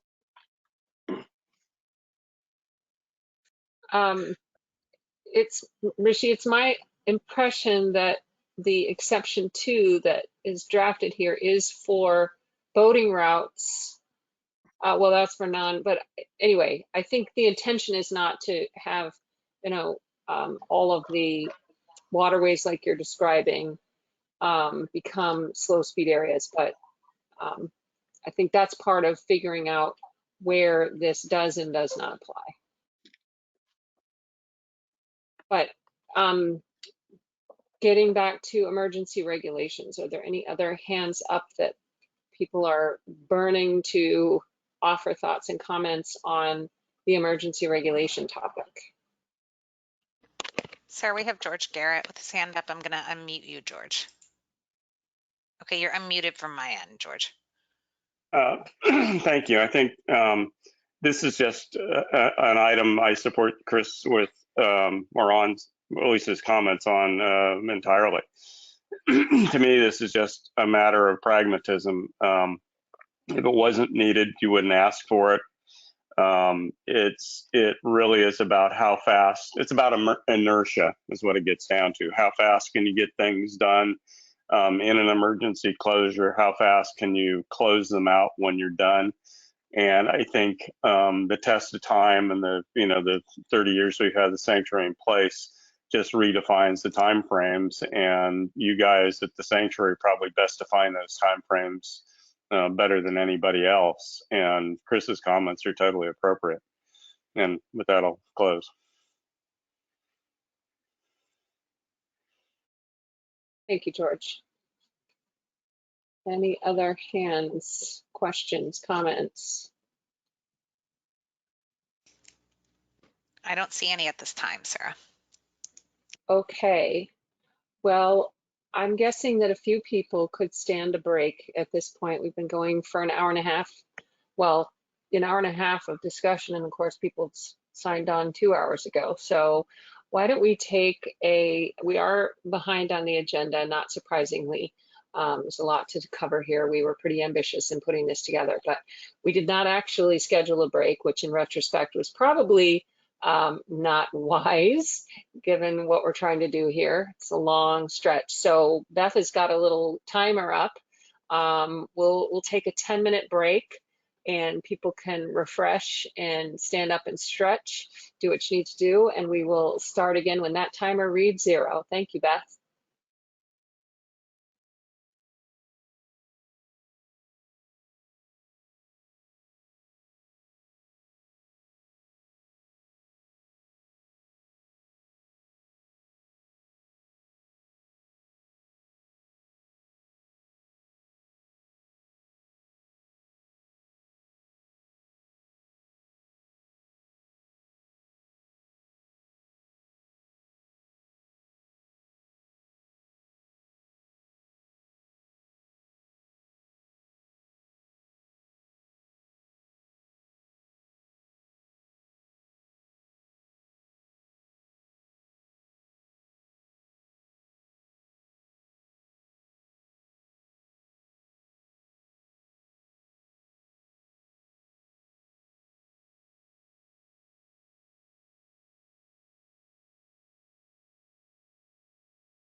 All right. Boy, that 10 minutes went. Felt good to get up and move a little bit. But because we have a lot we want to get to, I propose that we keep chugging right along. And so the next sanctuary-wide regulation topic that we are going to tackle is historical resources. So Beth, if you would, thank you, advancing the slides. And if you don't mind teeing up this topic. Sure. So historical resource permits, status quo, we have a suite of permitting categories for historical resource activity in the sanctuary, which include a survey and inventory permit, a research and recovery permit, and a deaccession and transfer permit.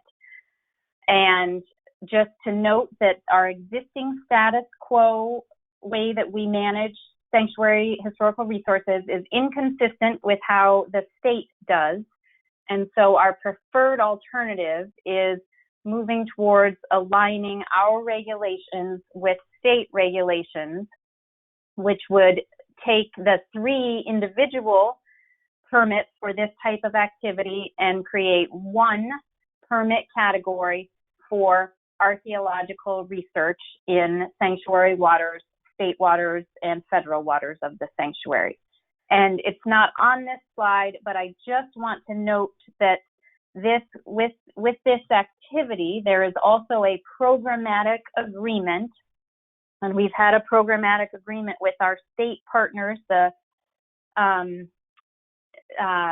State Historic Preservation Office and the Advisory Council on Historic Preservation, which outlines the process by which Florida Keys National Marine Sanctuary meets the requirements that exist under the National Historic Preservation Act, Section 106 requirements. So that draft programmatic agreement is included in this restoration blueprint for public comment. And it really does outline how we are required to work with our other partners on Section 106 requirements.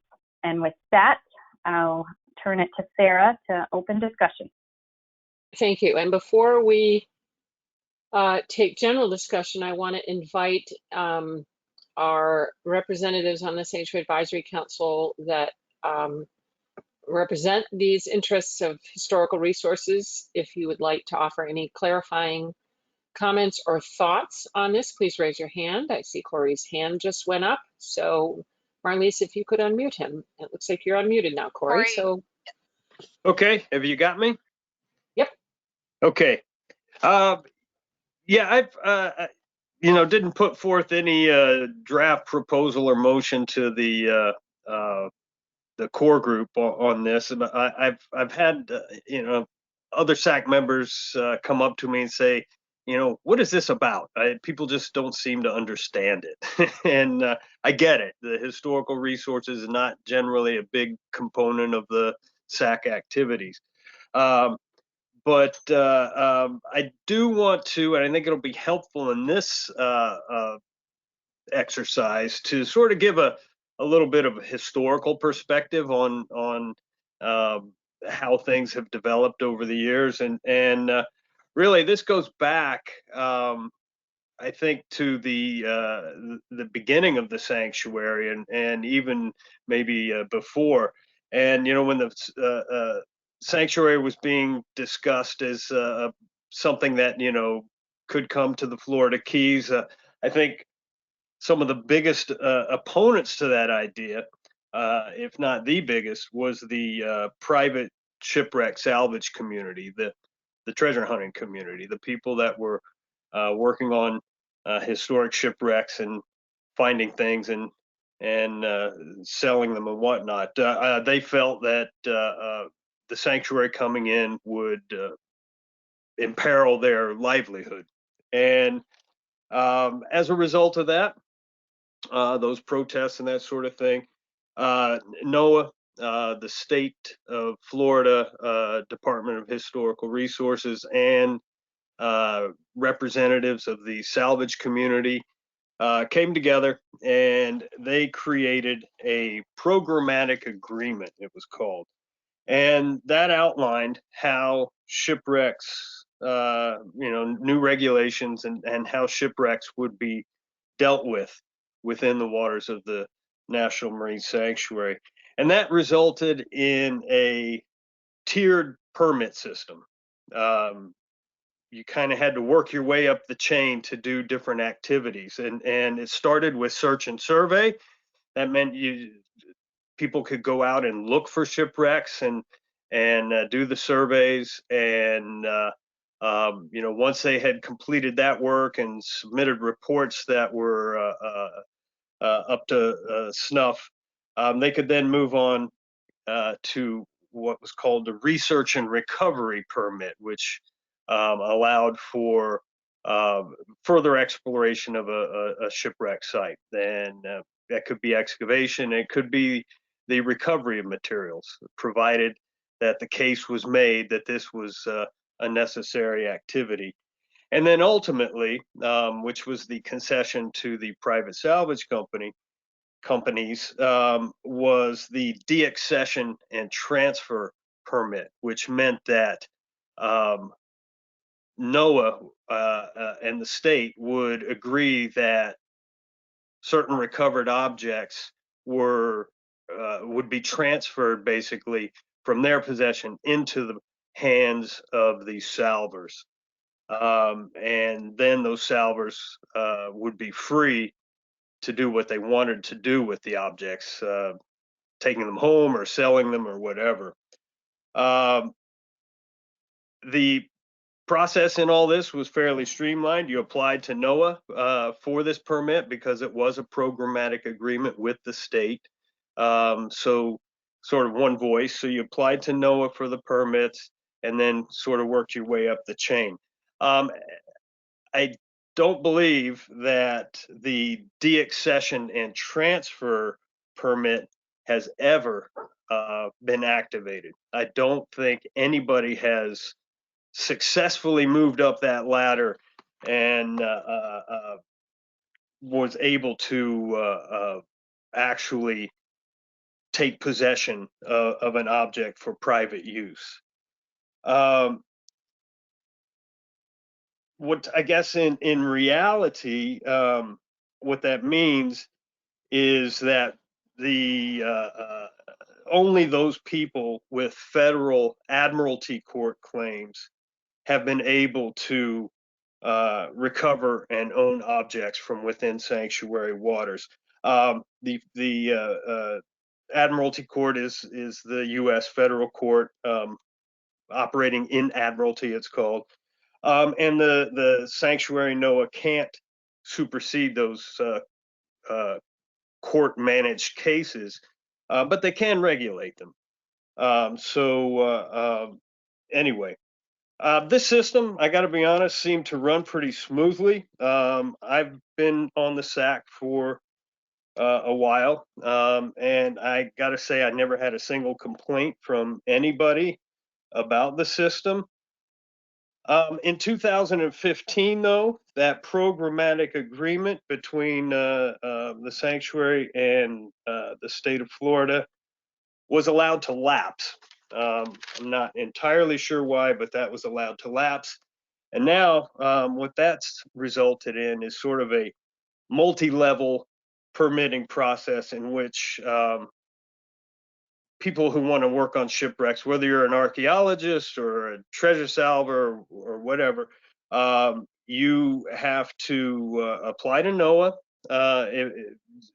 if it's within sanctuary waters, and then if the site is within state waters, you have to apply for a permit to the state as well, and that creates a fair amount of paperwork, and it certainly makes permitting more difficult. The proposed draft programmatic agreement, the new one that is in the blueprint, would again, sort of unify the state of Florida and the sanctuary as sort of one voice. It would reinstate applying only to NOAA for the permits.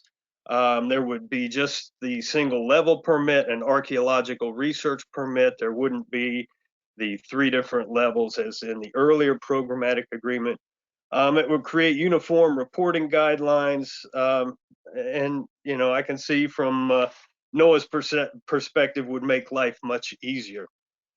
But it would also eliminate any possibility of private shipwreck salvage, except for those with the grandfathered or pre-existing admiralty court claims. And I think there's, I don't know the exact number, 4 or 5 of those that are in existence up and down the Keys. Perhaps the most, you know, well-known is the Fisher family, working on the wrecks of the Atocha and the Santa Margarita out past the Marquesas Keys.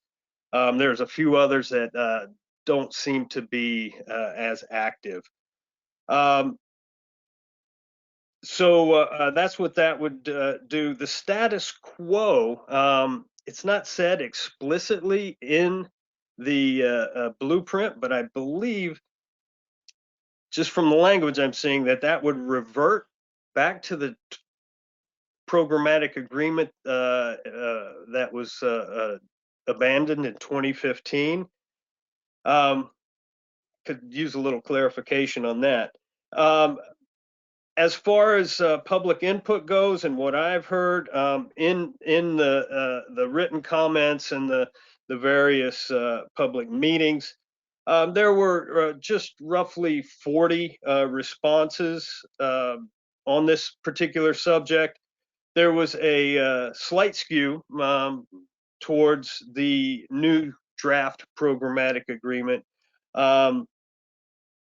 Outside of that system, I got a lot of phone calls and had people come up to me personally, generally from the salvage community, really not pleased with the new draft agreement. And certainly I know as a blanket, it's safe to say that the private salvage community would like to revert back to the 2015 programmatic agreement. And if there are any changes, be able to have a voice within that process. Is there a third way? I don't know. I really am not seeing a clear one. That's it. I just really wanted to give people some historical perspective and outline what the various issues are, and why, you know, over the years this has been such a hot button thing for some people. So anyway, that's it really. I would appreciate, you know, as we go on through this process, you know, some thoughts, feedback, that sort of thing. So anyway, that's it. Thank you, Corey. That's really helpful. I appreciate you providing that context for everybody. Beth, I see you. I think you wanted to add something. Sure. Just to clarify, Corey, your statement about that it may be implicit that the status quo, if the ultimate decision was to go with status quo, that would revert to the 2015 programmatic agreement, and that is not 100% accurate. The programmatic agreement was coming up to the end of its signature life, and so we had to go through a process with our partners to review and update and modify that, given today's management of the sanctuary. And so regardless, that effort of reviewing and potentially modifying the programmatic agreement would take place despite this proposal for the permit activities. And so the opportunity to get robust public comment on the programmatic agreement was part of this process. So that it does not necessarily mean that if this regulatory action remains status quo, that the programmatic agreement would revert to 2015. That still needed to be reviewed. Thanks, Beth. Okay, any other discussion, questions, clarifying comments? Marliese, let us know if there are any hands. Don't see any. No hands at this time, Sarah. Okay. Oh, change that. Joe Weatherby has his hand up. I'm going to unmute him. Okay, Joe, you're unmuted. Thank you very much. It's the cultural resources are not necessarily my charge within the SAC sanctuary system. I do, however, some comments have been made to me by the public, and I sort of share this fear, mostly in other areas. The worry with the worry that these new regulations regarding submerged cultural resources is that I've heard is that regulations are being created, which, you know, intent is not written on this page, but regulations are being created that will, you know, in writing will allow shipwreck salvage, but in de facto, in practice, the hoops are too small to jump through. I share that concern across the board, which is why I've made comments on reefs, artificial reefs, and also on you know, a couple of other things, including adaptive management. I'm not a lawyer, and I struggle somewhat with the information, all the details and information coming from the National Marine Sanctuary, but I spend a lot of my time reading and trying to keep up with it, which has been especially tough for this series of extra meetings, right? I worry that we can say things like, you know, artificial reefs are permitted, shipwreck salvages are permitted. However, the regulations in order to get there are they're opaque. They're very hard to get through, and I hope to think, or I'd like to think, they're not being made more difficult on purpose. Number one. Number two, they're not processed in a timely fashion. In other words, these guys are doing the work. They've submitted the proper paperwork, and now we'll take 4.5 years to review it.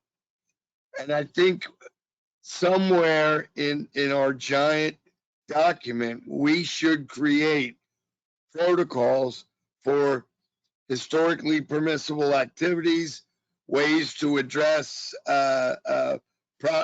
you know, paperwork processing. In other words, if you don't hear from us in 30 days, it's approved, like they do in some other venues, right?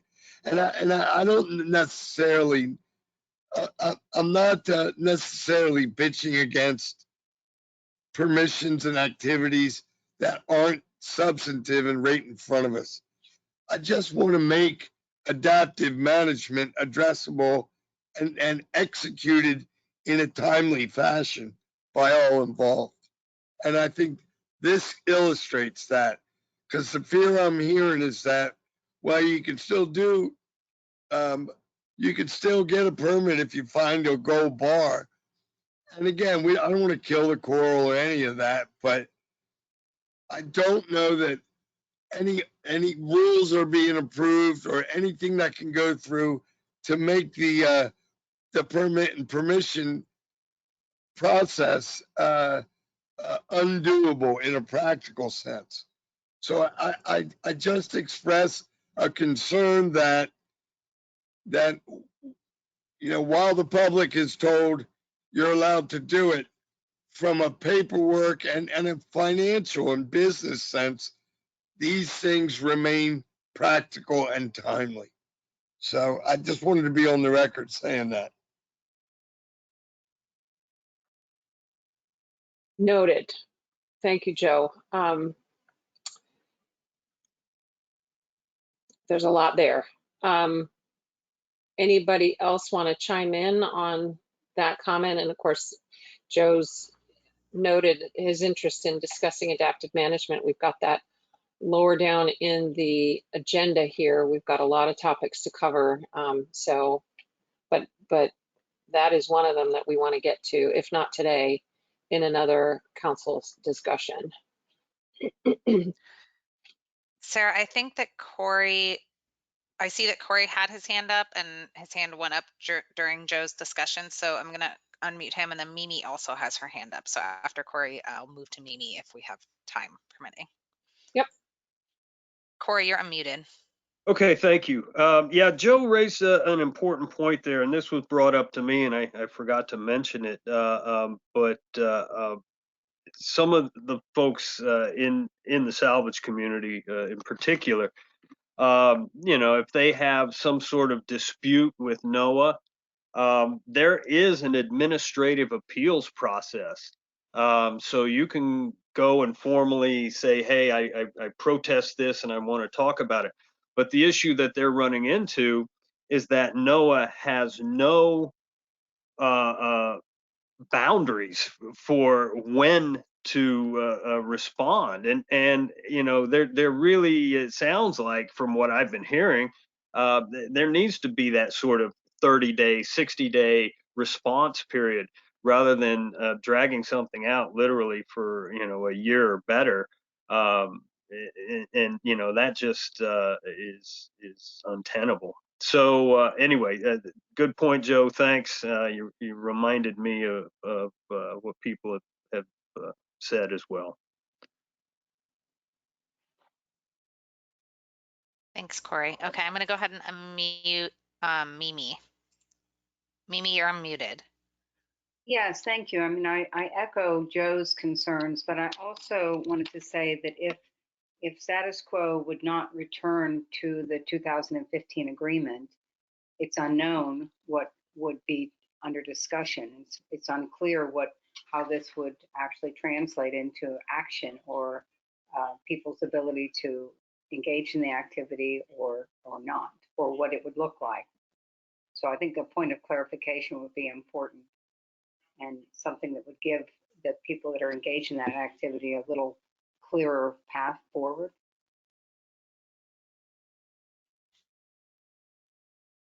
Thank you, Mimi.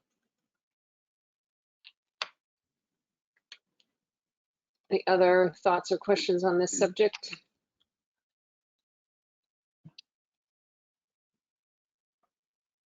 Doesn't look like it at this time, Sarah. Okay. In that case, Beth, if you would be willing to go to our next sanctuary-wide regulation topic, which is fish feeding. Yes. So fish feeding currently is not explicitly regulated within sanctuary waters unless a discharge or destruction, loss, or injury to sanctuary resources has occurred. Our preferred alternative is, it started in looking at an existing state regulation, but takes that state regulation a little bit further. So our preferred alternative would prohibit the feeding of fish, sharks, or other marine species from any vessel and or while diving. The main shift between this proposal and what already exists within state waters is the addition of from any vessel. Again, we did have a draft proposal or motion put forward by an advisory council member for your consideration.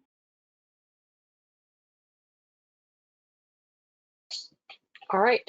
Sarah, Opening I the see that floor. Chris Go ahead, Chris. Sorry. Okay, you're unmuted, Chris. Okay, so, I think feeding fish is the wrong thing to do, but I also think there are a couple of businesses that have made it a cornerstone of their business. And so that's why I proposed this alternative to the preferred alternative, which is essentially do it, but figure out a way to grandfather those businesses in. So, if you haven't already heard Spencer Slate speak at a meeting, this is what he does. Kenny Harris in the Lower Keys feeds sharks so that he can explain sharks to people. And I've been on his trip. It's a good trip. So I think an exception is worth considering, and that's why I've proposed a grandfathering for those businesses that already exist and have already been doing this. Thank you, Chris. And I too have been out on that trip to see the operation and just to understand more about what they're doing. So this notion that we allow for the limited number of existing businesses that are undertaking this activity currently to continue doing so for a certain amount of time is what's on the table for discussion at this point. So the draft motion is on the slide. So anybody want to chime in on this one? I see Richie Gomez, looks like your hand is up. You're unmuted, Richie. Hi, yeah, I'm sorry, I had to run out to check on my mom. She wasn't answering the phone, but I just got back in, and I just want to make sure that when we're talking about fish feed and we're not talking about chumming the waters to draw fish up as all fishermen do in order to catch their limits of whatever fish is available. That's all.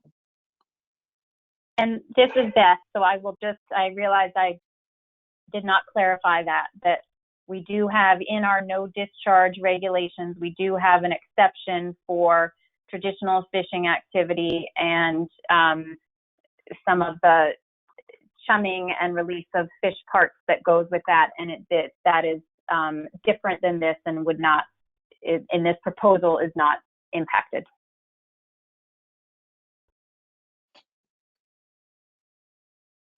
Additional comments? Sarah, I see that Captain Dupree has his hand up and I just unmuted. Great. Captain, I'm you want to looking offer at thoughts on this? Can you hear me? Yep. Okay, I'm not sure what fish feeding is. I very much respect Richie's question because I have the same question.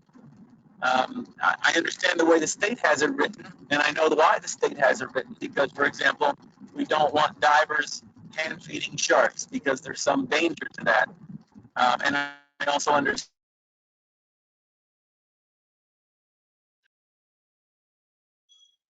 I think we lost you, Captain Dupree. From a biological perspective, we don't want to change behaviors. But I'm not sure if I know the difference between chumming and fish feeding.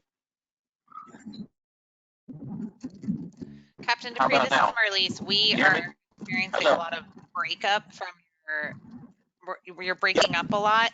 If you could chat your response in the question box for now, then we can go ahead and read it out loud because we're unable to hear you clearly. Sorry about that, Captain. We got part of that, but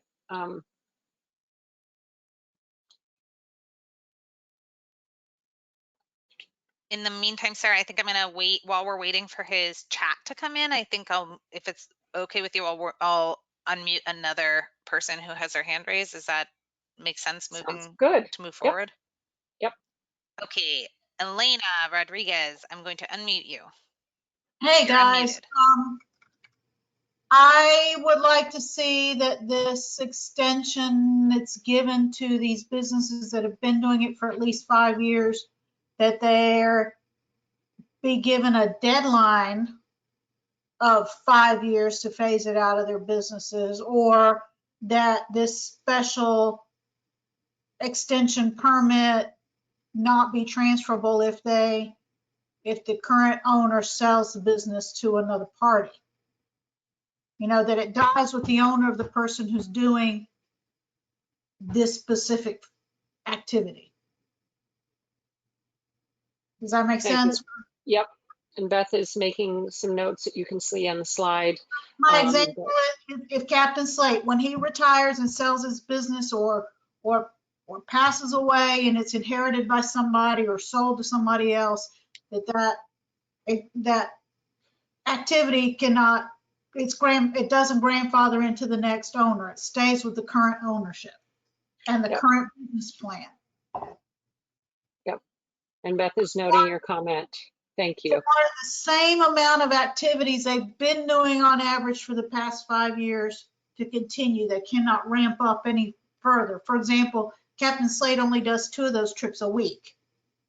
So knowing that it might end in 5 years, he can't ramp up to 5 days a week. Has to stay with the same 2 days a week he's been doing traditionally for the past 5 years. Okay. Does that make sense? Does that make sense what I'm saying?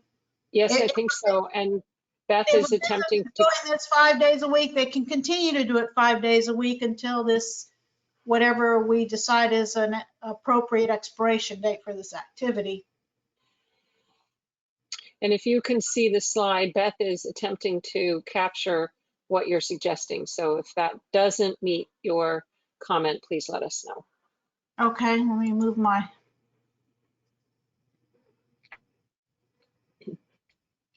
Yes, yeah, that pretty much sums it up. Great, thank you. Thanks, Beth. Marlies, other comments? Joe Weatherby, I'm going to unmute you. Thank you. You're unmuted. I appreciate you. I have a couple of comments. I don't know if I have solutions, but I would say this.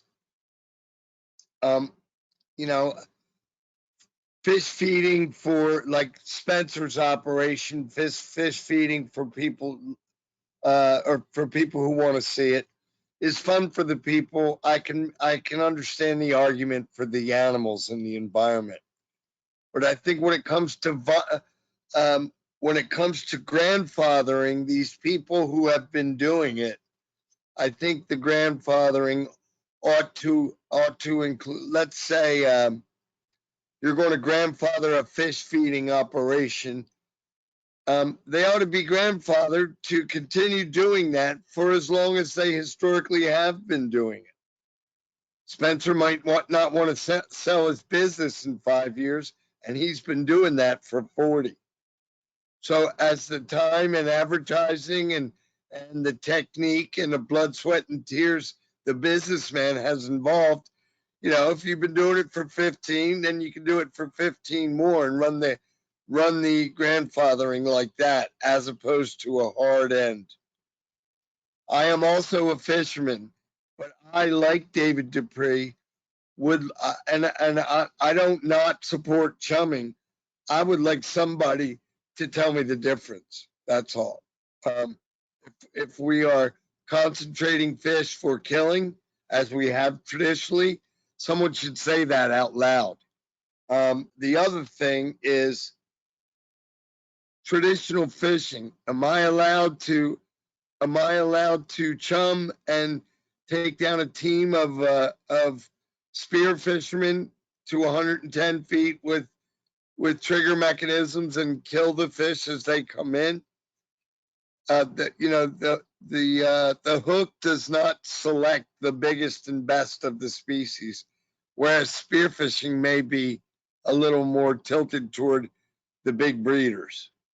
So I think it's rather simple, and I'm not against chumming at all, and I don't want to piss anybody off. I think it's worked, and I think the hook doesn't have eyeballs, so anything can bite the hook, and that ought to guarantee some randomness in the catch. But I think this is a little oversimplified at this point. And again, if it hasn't been part of your business, don't start them up and get a grandfather. It needs to be demonstrated. So I don't know if this isn't oversimplified. I'm not looking to end chumming.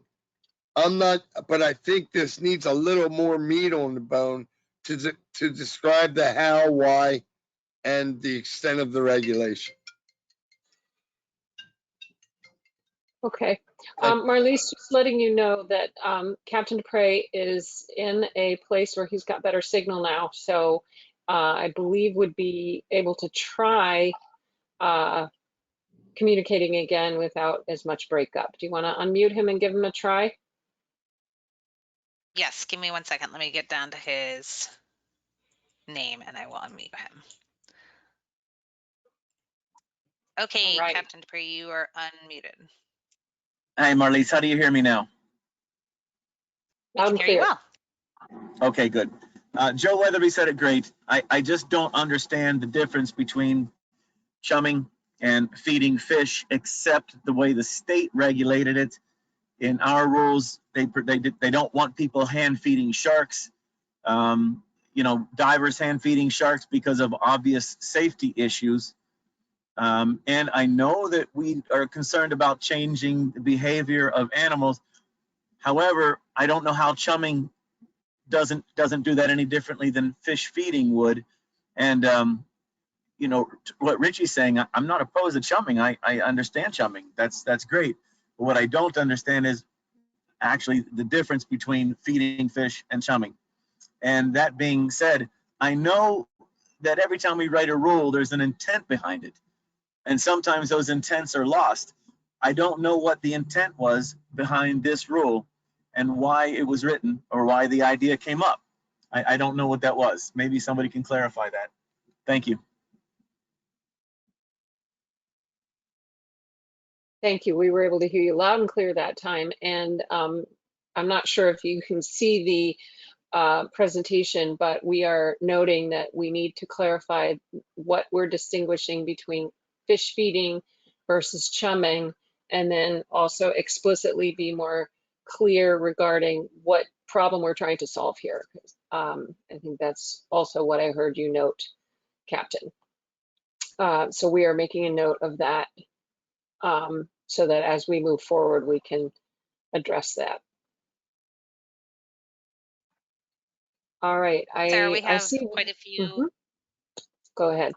Oh, we have quite a few hands up. I'm just going to try to go in order of when I think I saw them go up, if that makes sense. So I'm going to go Will and then Richie and then Mimi. So Will, I'm unmuting you now.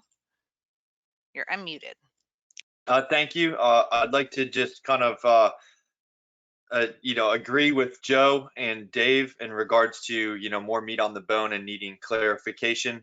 In regards to that, it says from any vessel. Does it only apply to vessels, or does it apply to shore-based operations that are feeding fish as well? I think that needs to be clarified.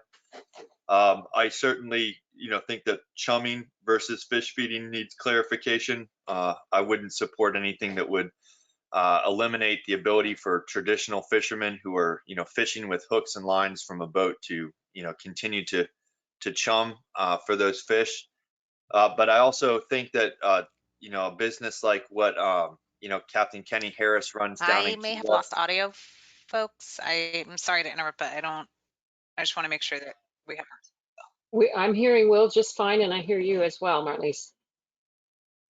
Sorry, Yep. Will, to interrupt. I'll finish quickly. I think that Captain Kenny Harris and his trip there that educates people about sharks is a really cool thing. And I think in the time where global shark populations are, you know, diminishing, I think that he provides a very unique service that can, you know, is really a highlight to the kind of, you know, ecotourism opportunities found in Key West. And I would like to see Kenny's business continue to be able to, you know, take tourists out there and show them sharks. Now, we don't want a lot of businesses like that popping up, but I would certainly agree with grandfathering him in. And if his son would like to take over the business at some point, I think that that's appropriate as well. That's all I have to say. Thank you. Thanks, Will. Beth, did you want to offer? Go ahead. I was just going to clarify that the topic of fish feeding from shore-based operations is included in the restoration blueprint at the direction of the advisory council. You had requested at an earlier meeting through this process to look at that. And at this time, the agency has considered that but eliminated it from further consideration for regulation. So it is addressed in the restoration blueprint, but is included in considered but eliminated.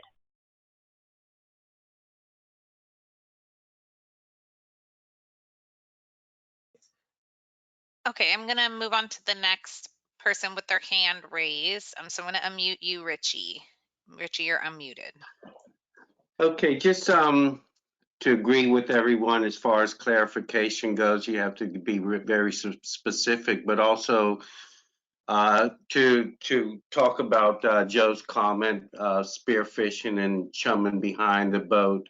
I can speak for myself. I can't really speak for the charter boat industry, although I've spoken with many fishermen on that subject, and you know, a lot of us do feel that spear fishermen chumming from their boat and then jumping in the water to look for those large fish definitely gives them an advantage. And personally, I don't agree with it. I may be a little bit controversial there, but I just have always been against spearfishing as a commercial industry, just because it can clean out certain areas much quicker. And chumming behind the boat on a personal level, I don't agree with that in order to spearfish. That's all.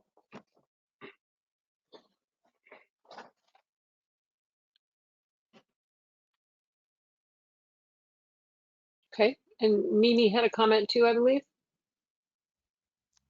Yes, Mimi, you are You're unmuted. Yes, thank you.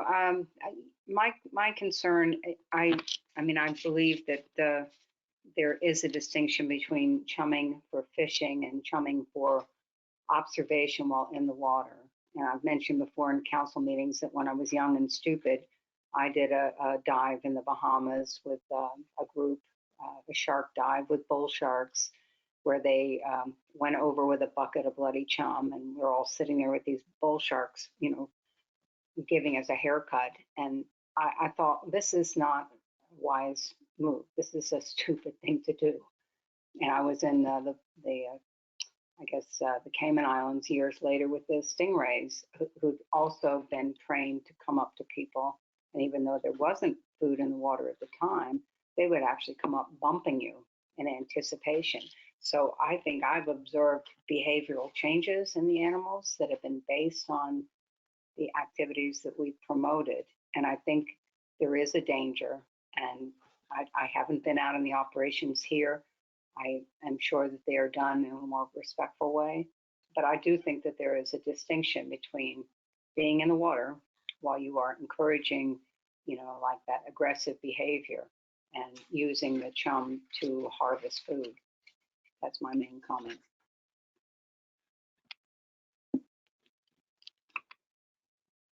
okay. Lots of good discussion on this subject. Thank you, everybody. I'm not seeing any other hands. Marliese, correct me if I'm missing someone. I don't see any either, Sarah. Thank you. Okay. So we've got some follow-up that we need to do with regard to clarifying and considering some additional language here. Beth is moving on to vessel ground. No, go ahead, Beth. Vessel groundings, I believe, is the next topic. Yes. So this is another current activity that is not explicitly regulated within our current regulations unless a discharge, alteration to the seabed, or destruction, loss, or injury to a sanctuary resource occurs. The preferred alternative does include a proposal to provide additional resources, regulatory oversight for the sanctuary to address this activity, grounded vessels, and leaving harmful matter aboard vessels. This proposed regulation has used and would use, try to align with regulation that exists within state regulations for vessels at risk, grounded vessels, as well the Coral Reef Conservation Act at the state level that has some reporting requirements for when a vessel does go aground and developing and implementing a plan to remove that vessel. So the intent here is really to provide the sanctuary additional authority to address this impact to resources and coordinate, align with state regulations that already exist. Draft proposal on the table and open it for discussion. Okay, so as you can see, pretty straightforward. The proposed motion for consideration is that the SAC supports the preferred alternative to make the changes that are described here and that Beth just articulated. So not sure if any of the core group members want to offer any clarifications, although it's probably, I think, pretty straightforward what's being proposed here. Not seeing any of those hands. Trying to see if there are any. Yes, I believe there is some interest in offering some thoughts on this. Marlies? Yep, Joe, you're unmuted. Hi, thanks again. I deal with a lot of nasty older vessels, and I think this is very good and well intended. I see challenges coming with language like at risk of becoming a derelict vessel. I don't know what that means. I'm hoping that I'm just not seeing what the definition of that is. I know again that the sanctuary folks, Captain David Dupree's folks, they have ideas of what those things are, but that might need a little more specificity before it's challenged somehow. You know, before we have a really big mess and somebody takes that language to court, even though it's not a legal document, I think it's a little nebulous, number one. Number two, harmful matter. All right, I work, you know, under the EPA documents and all that, but harmful matter could be the rubber gaskets around the windows, right? I think that language is a little needs to be specified a little more as well. You couldn't remove the gaskets, but you could pump the fuel off, if you know what I mean. So I think that language is too nebulous. I think we ought to have some parameters as to what those things are. And I leave it to, I'd be happy to work with anybody to help tighten that up a little bit. That's all. Thank you. Thank you, sir. And this is, sorry, Sarah. I just wanted to note that we do have proposed definitions for deserting and harmful matter that are included as part of this proposal on page 39 of the restoration blueprint. So there is some language there. And as I noted, where possible, we are trying to align with other state regulations and definitions, as well as other definitions that are elsewhere. I believe the harmful matter, we looked at the Oil Pollution Act, some language there. So there is information in there for you guys to look at to get more information for future discussion. Thank you. Beth.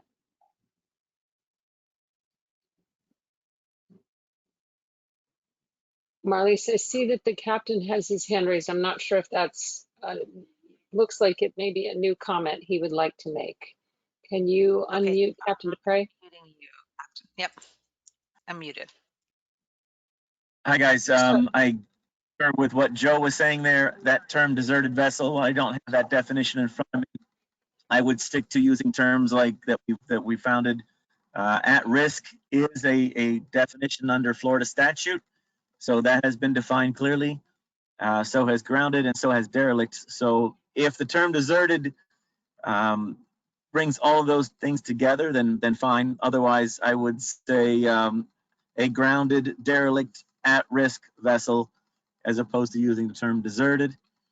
And then I also agree with Joe as far as harmful matter. anytime we use a vague term like that, we will have to talk about what that is, because as you know, harmful matter is just the boat itself sitting on the bottom killing seagrass. So we probably want to expound on what harmful matter is, and perhaps the intent there could be hazardous materials. I don't know what the intent is, again, on that. I'm not certain. Thank you, sir. So we are making note that we need to be more explicit and make sure that the definitions are clearly articulated, not too overly general so as to mean pretty much everything and anything. So any other thoughts or comments on this one? I see a few more hands. I'm going to unmute Clint Barris. Thank you very much. I just wanted to point out to everybody, well, two things. One is I have the restoration blueprint open and I'm following along as we go, because a lot of this conversation is already outlined in here with specific statutes, Florida statutes that do define what the at-risk and what are all the different harmful matters are. So just as a suggestion, if people want to kind of follow along that way. And then just we're an hour behind schedule. So just if we can try to keep things moving along. Thank you. Thank you. Thanks, Clint.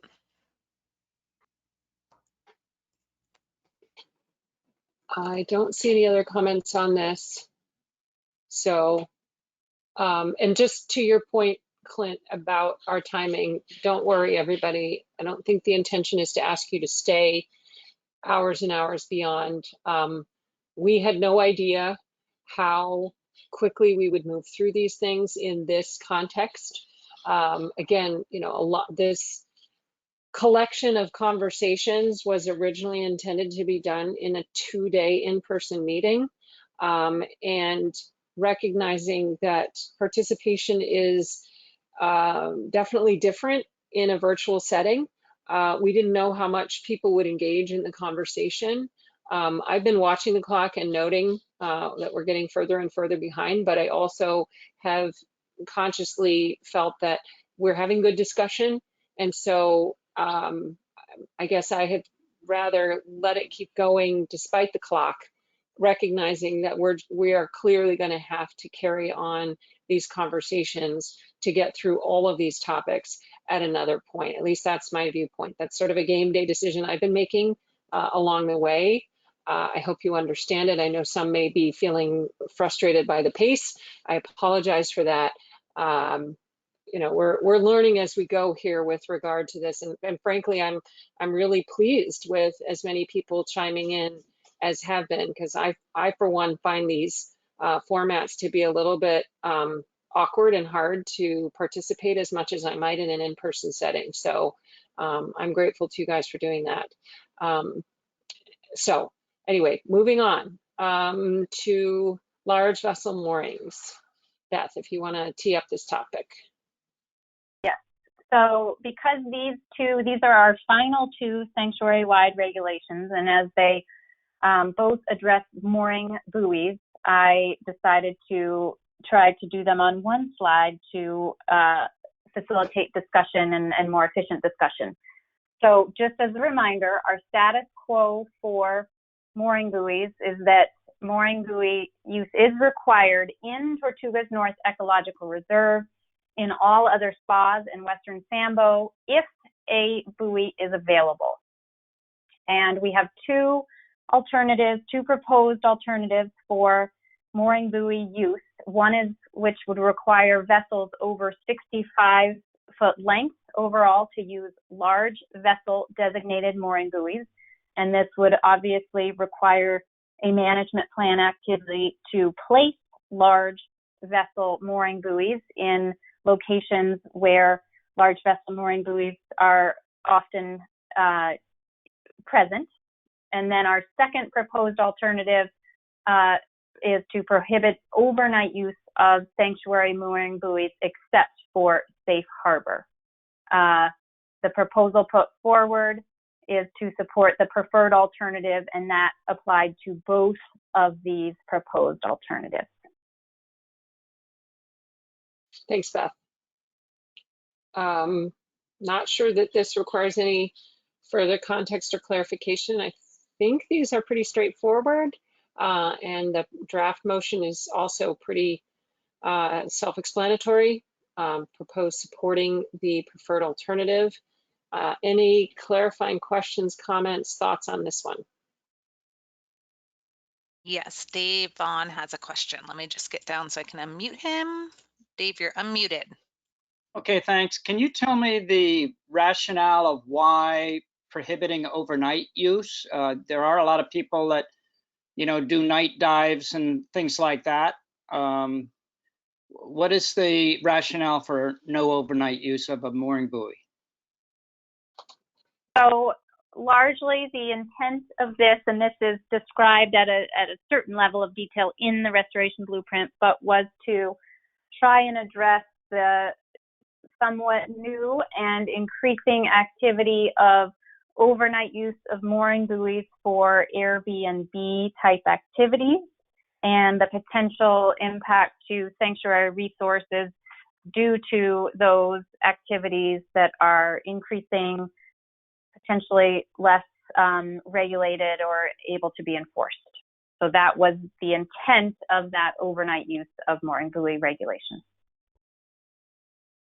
Okay, is there any way to stop that problem? Let's say like a long-term Airbnb as a liveaboard, rather than somebody wanting to take advantage overnight of a late night dive and wait until morning to come back?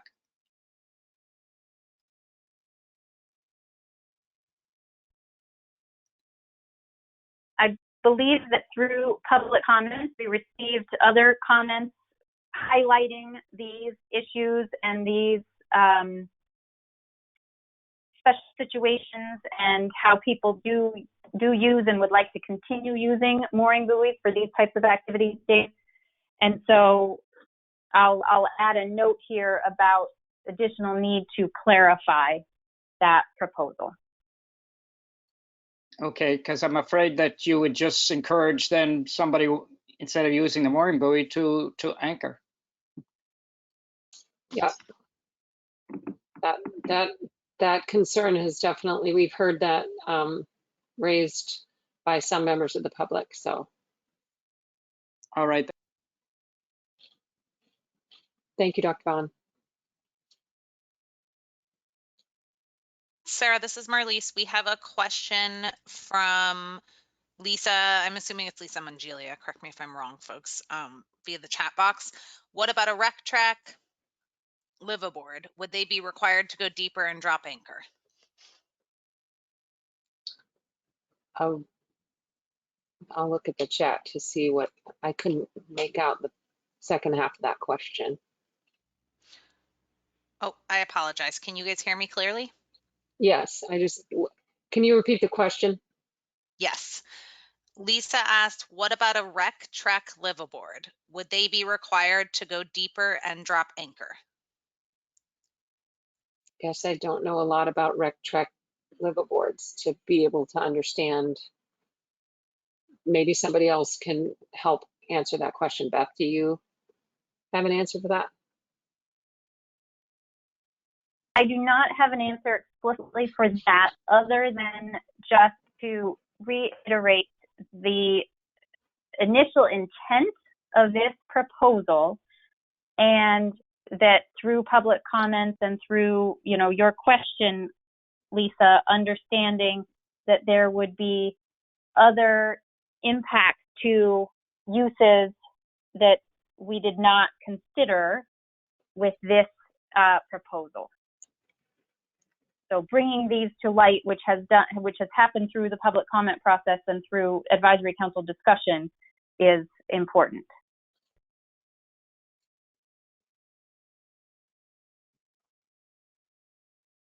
Sarah, we have quite a few hands raised. I'm just going to start working my way up the list, but please let me know if we are running into a time constraint. Okay. Yep. Go ahead. All right. Will Benson, I'm unmuting you. You're unmuted.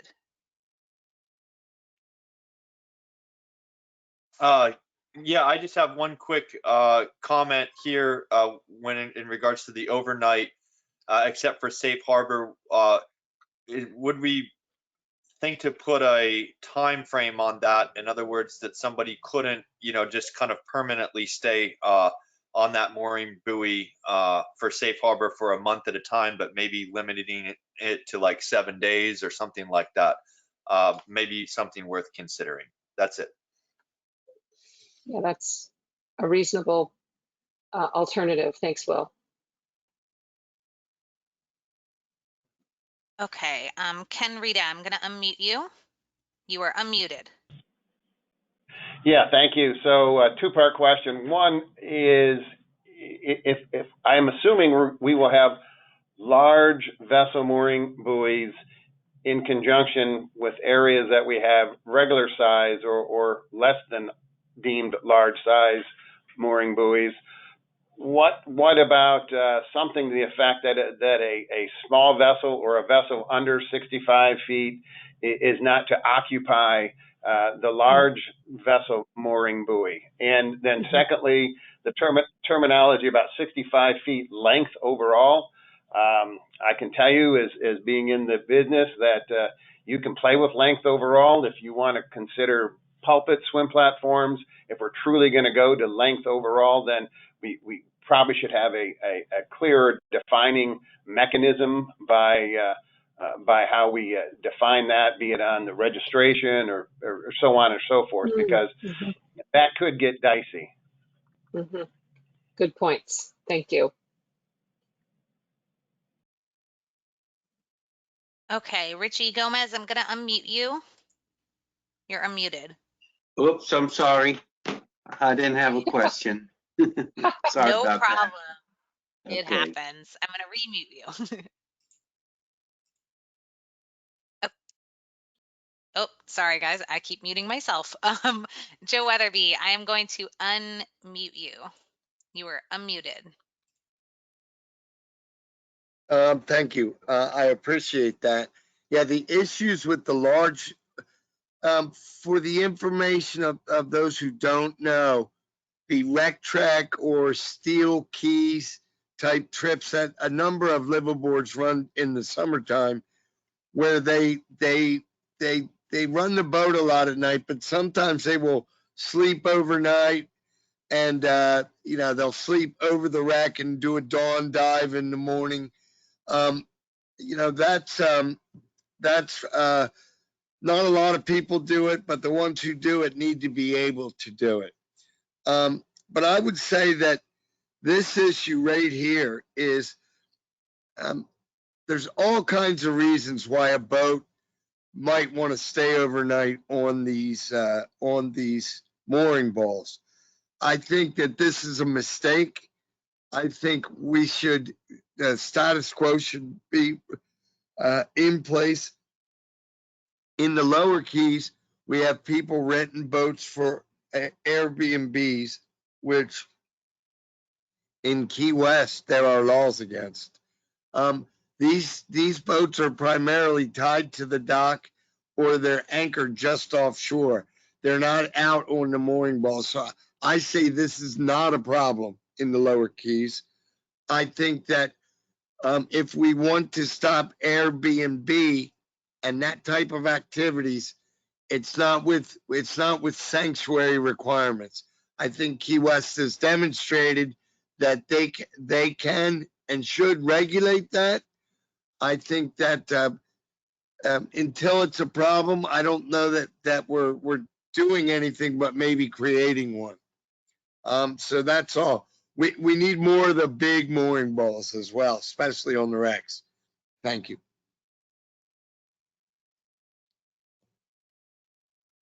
Thanks, Joe.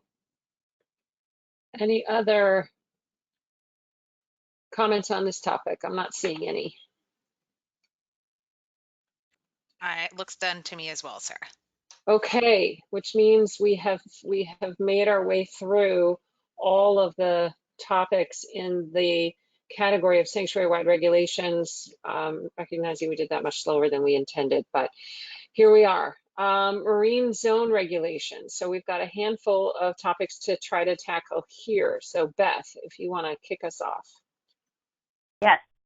So our first specific marine zone regulation has to do with motorized personal watercraft.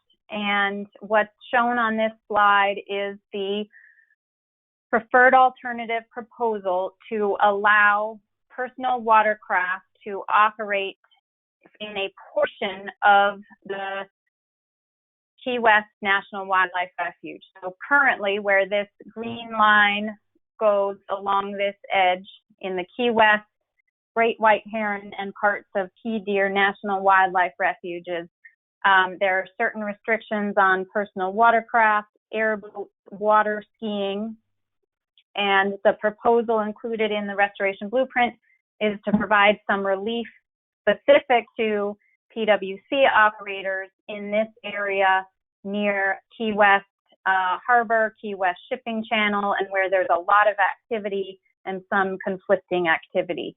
I will note that we have had some public comments about extending this relief along the entire length of the shipping channel as well. So this is the image to show you the status quo and preferred alternative and the proposal. The proposal that was put forward for consideration and discussion was to support that preferred alternative, allowing some relief in this area.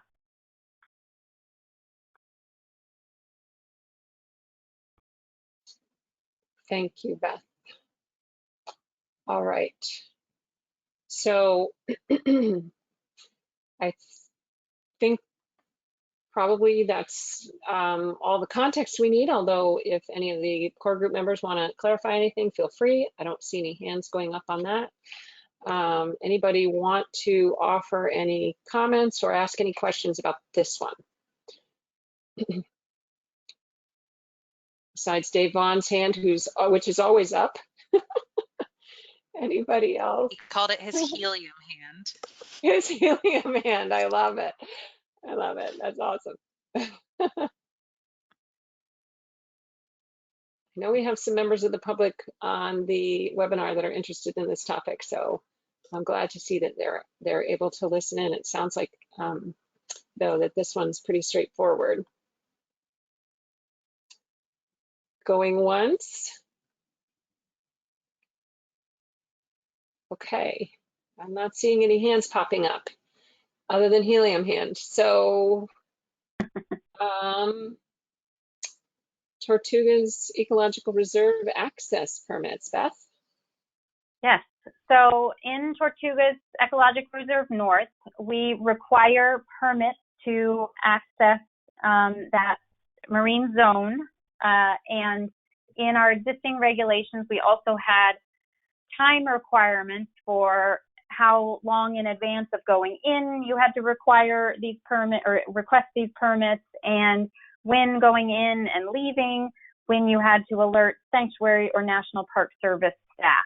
So our preferred alternative, in light of managing this activity for many years, we are proposing to remove the current time requirements for requesting these access permits and for notifying FKNMS or National Park Service staff before entering or leaving the reserve. However, we would still require access permits.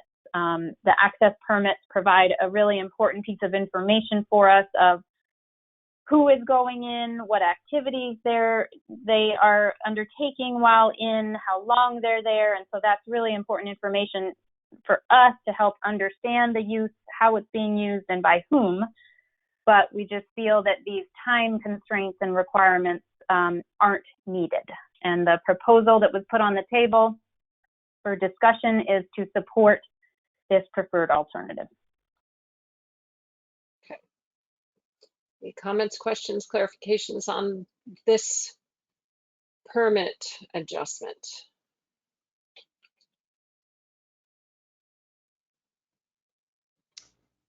Looks like Joe Weatherby has a comment. I'm going to unmute you, Joe. You're unmuted. Sorry, you guys. I've been thinking about these things for a while. I think preferred alternative, remove the current and access permits. Everything Sarah just said I see as valuable. but I propose this. Online application, all the lines are completely filled out with the information we need, and the act of submitting it will be all that's required. The act of submitting the permit request is the act of getting a permit request. So there's no time at all to deal with it. Because I don't see what we're filtering for. We're just looking for information, right?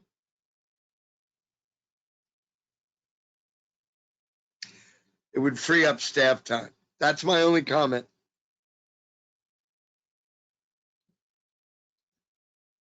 Okay.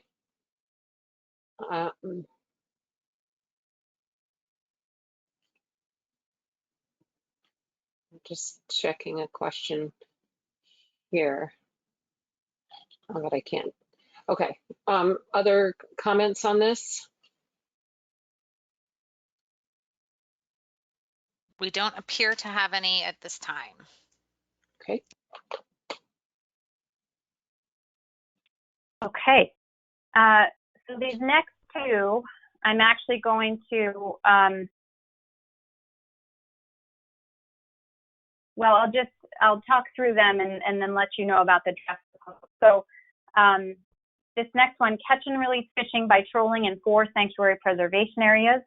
Status quo, we have an exception in Conch Reef, Alligator Reef, Sombrero Reef, and Santee that allows catch and release fishing by trolling in those areas. Other than that, and bait fishing activity, sanctuary preservation areas are no take.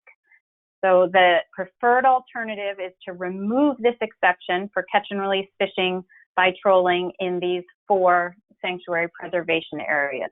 And the proposal put forward down below applies to both this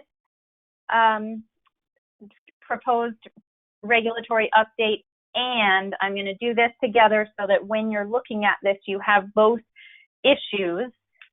And it also is the same language there under the draft proposal motion for advisory council consideration that also applies to this bait fish permit regulation. So status quo, we do currently allow some level of bait fish fishing within sanctuary preservation areas. It's generally outlined in the status quo text there. The preferred alternative would eliminate over a 3-year period the practice of issuing permits that allow capture of bait fish from within sanctuary preservation areas. And to note, this applies only to sanctuary preservation areas. Bait fishing sanctuary-wide is not regulated or prohibited through this proposal. So the change would be to bait fishing within sanctuary preservation areas. These 2 proposals, the catch and release fishing by trolling in 4 spas and bait fish, together, the preferred alternative would make sanctuary preservation areas no take. So these 2 exceptions would be removed, is what the proposal is. Leave it there. Let you read the proposal that has been put forward for both of these and open for further clarification, background, and discussion. And I see that Steve has got his hand up, and so I'd like to suggest we give him a chance to offer some context or clarification or comments on this. Steve Leopold, Marlies, if you don't mind unmuting him. Steve, you're unmuted from my end. Okay, thanks. Yeah, I'm just trying to read over this real quickly. I've read it before. I want to make sure it's all. I spoke about this with Beth and Chris representing the core group, I guess, who I discussed a bit with this as well. So one thing that I don't see in here is to, and we need to define trolling. I've been asking since day one, and it's either define it or change it, because we don't know what it is. So that's very important. Also, it needs to be understood that bait fishing is bait fishing permits are ballyhoo fishing permits. It's not a wide range of bait fish. It's just ballyhoo. So that needs to be defined, understood, and I put it out there all the time because I'd like to see it listed that way. And I guess for some reason it's not being changed. And then you know, when it says about defining the boundaries of the spas, just to understand that as far as catch and release fishing, when you change these boundaries in the proposed changes, it shows a big change in especially the alligator reef spa, and that would change the whole fishing aspect there. So every one of these spas that are listed for catch and release fishing, I think they need to be looked at individually, and possibly changing the ones where people don't, or the user groups, there's not much conflict with. And I can just, you know, right off the top, the Conch Reef Spa, for example, you know, that would be a lot more with the boundaries staying the same. And most of us do practice not going into the spas and fishing at all, that particular spa especially. So there may be concessions to do some of the spas and maybe not others. I know there's the ones down south near Key West.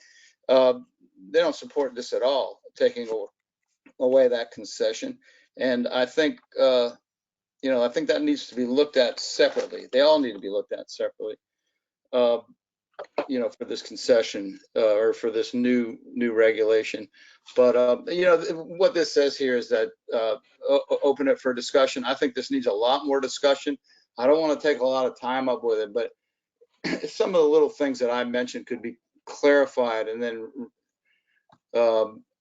redrafted as a proposal, including some other things. I'm not a wordsmith, and it would be good if you know, if you hear me what I'm saying, to recraft this draft proposal. I would be happier with it, and I guess that's all I got to say about it for now, anyway. Thank you, sir. I see that Richie has his hand up too. So Marlise, if you don't mind unmuting Richie so he can offer some comments.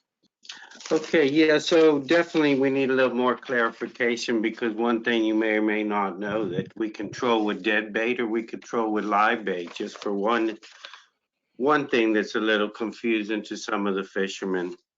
Then as far as losing any more ground, like for instance, for us saying key, losing that catch and release area would be, it would be very detrimental to our half-a-day fishing boats. And I mean, I would have to challenge the sense in this at all. And in fact, I would say that, you know, when we're trolling over the reefs, we are so uninvasive, and we're trolling near so many divers that are in the water, and you know, the difference between both of us is night and day, but yet we keep getting pushed out of areas. I mean, in my opinion, we should be given back the ability to troll at some of these spas, because we are so non-invasive. And that just takes me right into the whole bait fish permit thing. I mean, anybody fishing, and like Stephen said, you know, 95% of the time, if we are fishing for bait fish in the spas, we are fishing for ballyhoo. And one thing we don't want to do ever is throw a cast net over the reef. So we are anchored in areas that are not going to be invasive at all to the reef. And there are some seine boats that go into that area, and again, same thing, they're not going to be wrapping a net around a school of ballyhoo over hard bottom. It's just not going to happen. We need to conserve our nets, and we need to, you know, have a good fishing day. And a great way to ruin your fishing day is when you throw a net over the rock and all of a sudden you can't get that live bait because you've hurt your net too badly. That's it for now. Fair point. All right, thank you, Richie. I'm not seeing any new hands going up on this discussion. Anyone else want to weigh in on these proposed motions? Sarah, I'm going to go ahead and unclick Steve Leopold because I think he might have a follow-up comment because his hand keeps going up. So I'm going to unmute you and see. Steve, you're unmuted. Thank you. You notice that? That's the flashing hand. So thank you for noticing that. So what I would also like to see is that these two uses be separated. And I don't know if I mentioned that before, but hair hook or cast netting and hair hooking are, first of all, two different techniques that are used for catching ballyhoo in the spas. Okay, so if that could be separated from the troll and release, which is a totally different practice, unless you just want to, you know, say remove all uses from the spas, separate those, discuss them separately, and I recommend we do that because they have nothing to do with each other.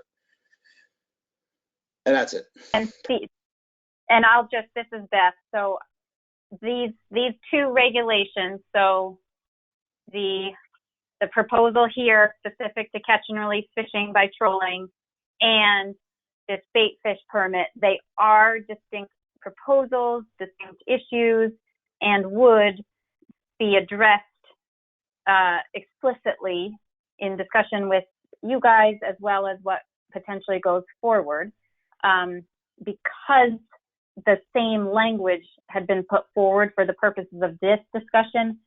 I put them together, but just to clarify that they are distinct and would be addressed independently.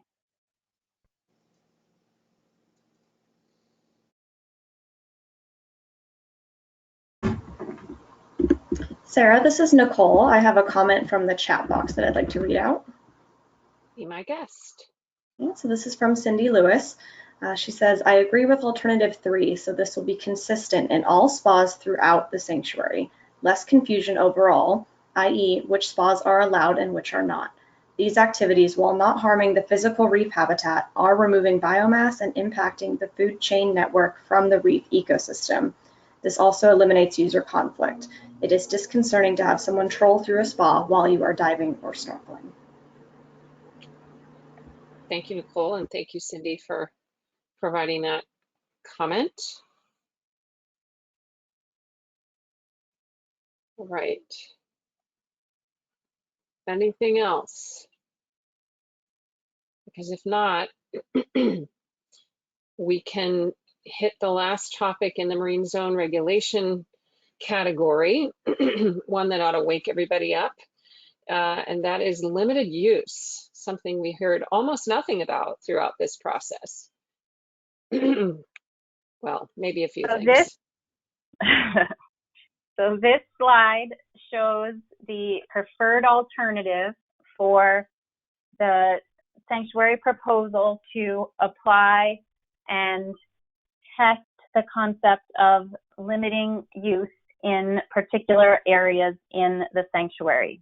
In the restoration blueprint proposal, the 3 areas identified were Carey's Fort Reef in the upper Keys, Sombrero Key in the middle Keys, and Sand Key in the lower Keys. The proposal was to limit commercial operators to Blue Star dive snorkel operators only. The proposal did not speak to general public and local use.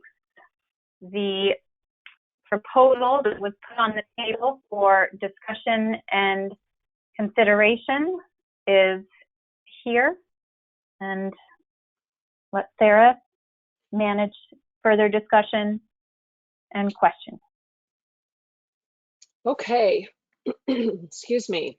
So Chris has raised his hand. I'm going to invite him, since he had some comments on this and helped us create this draft, to offer some context. Sir? You were unmuted, Chris.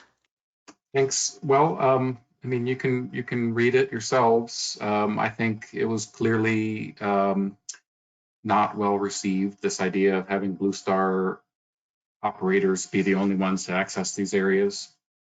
I think all the dialogue around this issue helped clarify in my mind that it's really commercial activity that the public in general is interested in seeing limits on, not necessarily other activity by individual voters or private individuals, general public. So in essence, this is saying, you know, limited use does need to be examined. It does need to be attempted. It does need to focus on commercial operators. It should not be done through this Blue Star only approach. Blue Star is a great thing, but this is not why it was established, and this would actually be detrimental to the program, I think. That's it. You know, there are other ways. If there are too many people using an area, and if it's having negative impacts on wildlife, or you name it, there are all sorts of existing or potential regulations that can be, you know, employed to deal with that problem. And I've listed some of those at the end here. But I think it speaks for itself. I look forward to hearing others' thoughts. Thank you, Chris. Appreciate it. I see George Garrett's hand is raised. Marlies. Hi all. I mean, obviously this generated a lot of controversy, I believe, inappropriately, which was unfortunate, but it does mean you've got to do sort of some spin therapy, if you will, to handle this. I think Chris's comments are good. I think it could potentially be detrimental to the Blue Star program to make them the hammer, if you will, to get other people in line. You know, the Blue Star program was really intended to be something that was an incentive, you know, a positive thing for those people who wanted to do it. So maybe what we really need to be doing is really pushing the Blue Star program much harder than we are, so that, you know, one day we can say Carey's Fort, Sombrero, and Sand Key are all Blue Star operators because, frankly, we went out there and promoted the program, and gee whiz, they are all Blue Star. I think that the recommended resolution is fine. Thank you for that, Chris. But I think there needs probably also to be some very strong messaging, and I know that's been out there, so don't misunderstand me there.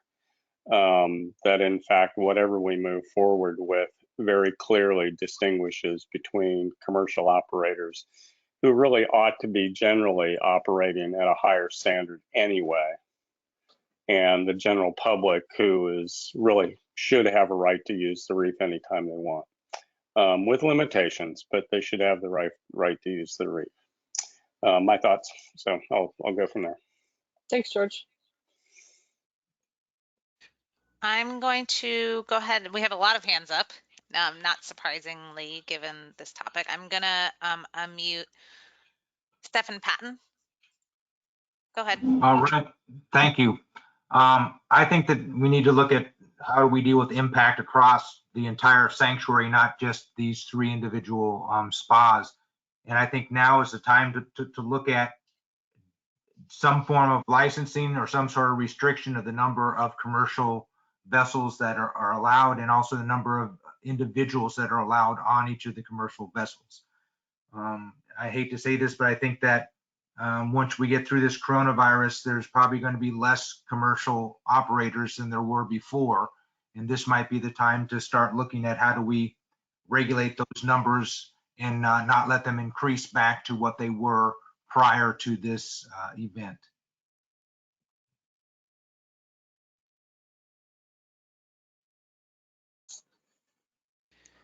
Okay, I'm gonna keep moving, Sarah. If that works for you, please chime in if you would like me to stop. Nope, go ahead. Okay, I'm going to go ahead and unmute Will Benson. Yeah, I think that in regards to this particular issue, one of the things that's missing is, kind of evaluating the overall impact that, boats have, well, be it a recreational boat or a commercial vessel.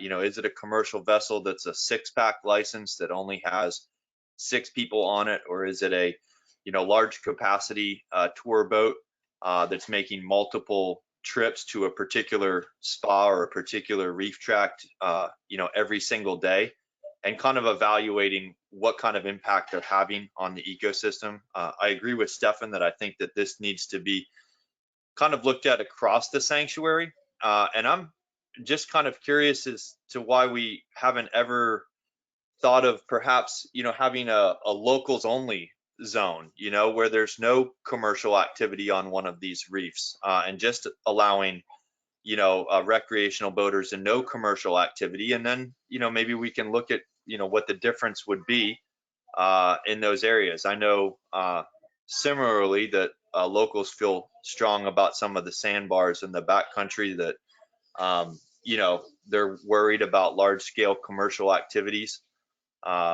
taking up, going to some of those sandbars as they have west of Key West. So I think we need to consider a mechanism whereby we can grade and evaluate and look at the types of activities and the types of commercial activities and just how much impact they're having as we begin to, analyze how to apply limited access, not only within the spas, but, possibly across the sanctuary. I think that we can begin to unlock this using, the reef and using these spas. And I would like to see a variety of different approaches taken so that we can best figure out which mechanism we can go forward with in the future if we need to. That's it.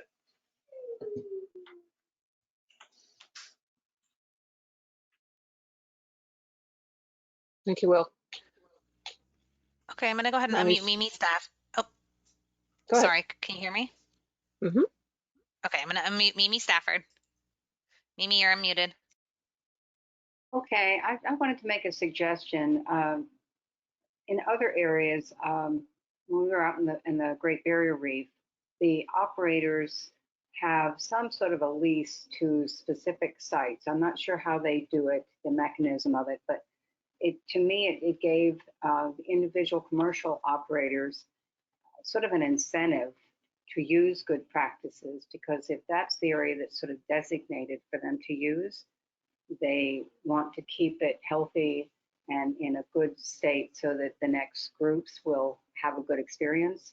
So it would seem like maybe some mechanism for encouraging good stewardship, because it will negatively impact the business if you don't.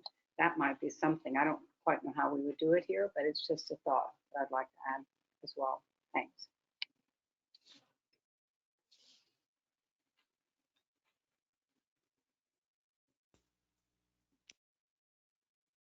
Oh, sorry, folks. Okay, I'm going to go ahead and unmute Ken Niedermeyer. Ken, you're unmuted. Yeah, okay. So I think 3 topics and really quickly go through them. One is I think we should continue to look at carrying capacity throughout the Keys on especially these high use areas, and how would we manage the pressure that's on them. That would be commercial and recreational. I know that's controversial, but it needs to be considered. Second issue is we've talked extensively about restricting access to areas that are undergoing restoration, and I think that needs to stay in the discussion. And the idea is that we're putting a lot of time and effort into restoring an area, and we'd like to have some sort of protection over that area during the restoration and even afterwards. I think that we shouldn't overlook that, because if we're spending literally millions of dollars trying to restore an area, we want to make sure that the trample groups that come out there, and really people, they've come to the Florida Keys to learn how to dive, and they trample those reefs. And so I think we need to change the behavior in those areas that we've invested a lot of time and energy into. And then the third thing is just that to Mimi's comment, we're actually doing restoration work in Australia. And yeah, the reefs out there, they, I mean, they do it differently because it's way offshore, and but they'll lease an area, and the individual lease operators are sponsoring a lot of the work we're doing. You know, they say, we want you to come out here. We're going to provide boat support, tank support, and funding to restore our area because this is our reef and we want it to look good. So, I mean, I'm not sure how we could do that here, but you know, there is this incentive for these guys to invest in their what they make their living on.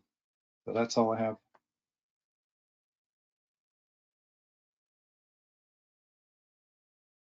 Okay, I'm going to go ahead and unmute Rich. Sorry, go ahead, Beth. Okay, I was just going to note, you know, a lot of these ideas coming forward, the one that Mimi noted, we do have staff who are pulling together. First and foremost, we got a lot of ideas through the public comments that we're gathering, but also we have staff devoted to doing an evaluation of how carrying capacity, limited entry, limited use activities are managed and implemented throughout different locations, both marine and land-based, to better understand and see how we could apply some of those ideas here. So we are pulling that together as part of this process.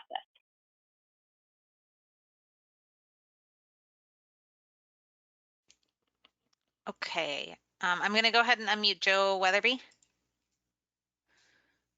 Hi, and thank you. Couple things, and aren't we moving from the least controversial to the most? I appreciate the pace of this. Several things. Number one, I can't speak to Carey's Fort or Sombrero, but there is an issue of the physical shape of Sand Key that in certain types of weather, i.e. hard southeast wind in the winter, that is the only place you can work to make a trip happen. Some of the other spots are too small to work, and when the weather comes up, which it does through the winter months, and I've not heard how that has been considered. So I would like, that addressed before we move forward with this. Second of all, what Ken said, and I've talked to several other SAC members, I think we are moving steadily toward limited access and limited activity for the entire sanctuary. And I think there's new people every day, but not new coral, right? So I think that, we eventually wind up with permitting all the people that are here now and letting them sell their permits on the open market, as opposed to anybody who buys a license off the shelf, and we could have 10,000 charter boat fishermen down here. Some of them with brand new $4 million boats that are nicer than some of the older boats that we have now. I think that we need to be considering that. The dive and snorkel Blue Star operators, I see it. I don't see a lot of difference with the Blue Star and the responsible operators. As of over 30 years experience, I know and have trained many of these people. Some are a little lax, admittedly, and it's got more to do with the individual. But this is why we're not seeing enthusiastic support of Blue Star dive and snorkel operators. The feeling is that it was generated by people who have never run trips. It's a product of the sanctuary, and the locals didn't have enough trouble or enough input into what goes in it. That said, the Blue Star covers everything. I think it's a good program, but we need to revisit the marketing of that. If you're a Blue Star operator, you can go to Sand Key. I'm thinking that a little carrot here may be better than stick. but I understand the logic. So, but I would look at weather limitations on, Sand Key. I know there's weather limitations, and I would examine that at Carey's Fort and Sombrero. That's all.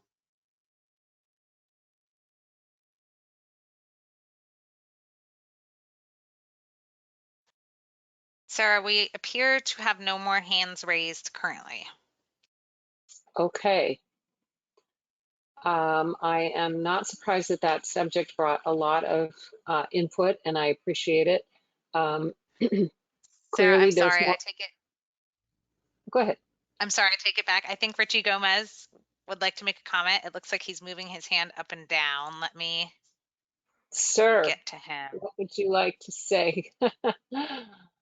I'm sorry, give me 1 second to find him in my little list. Okay.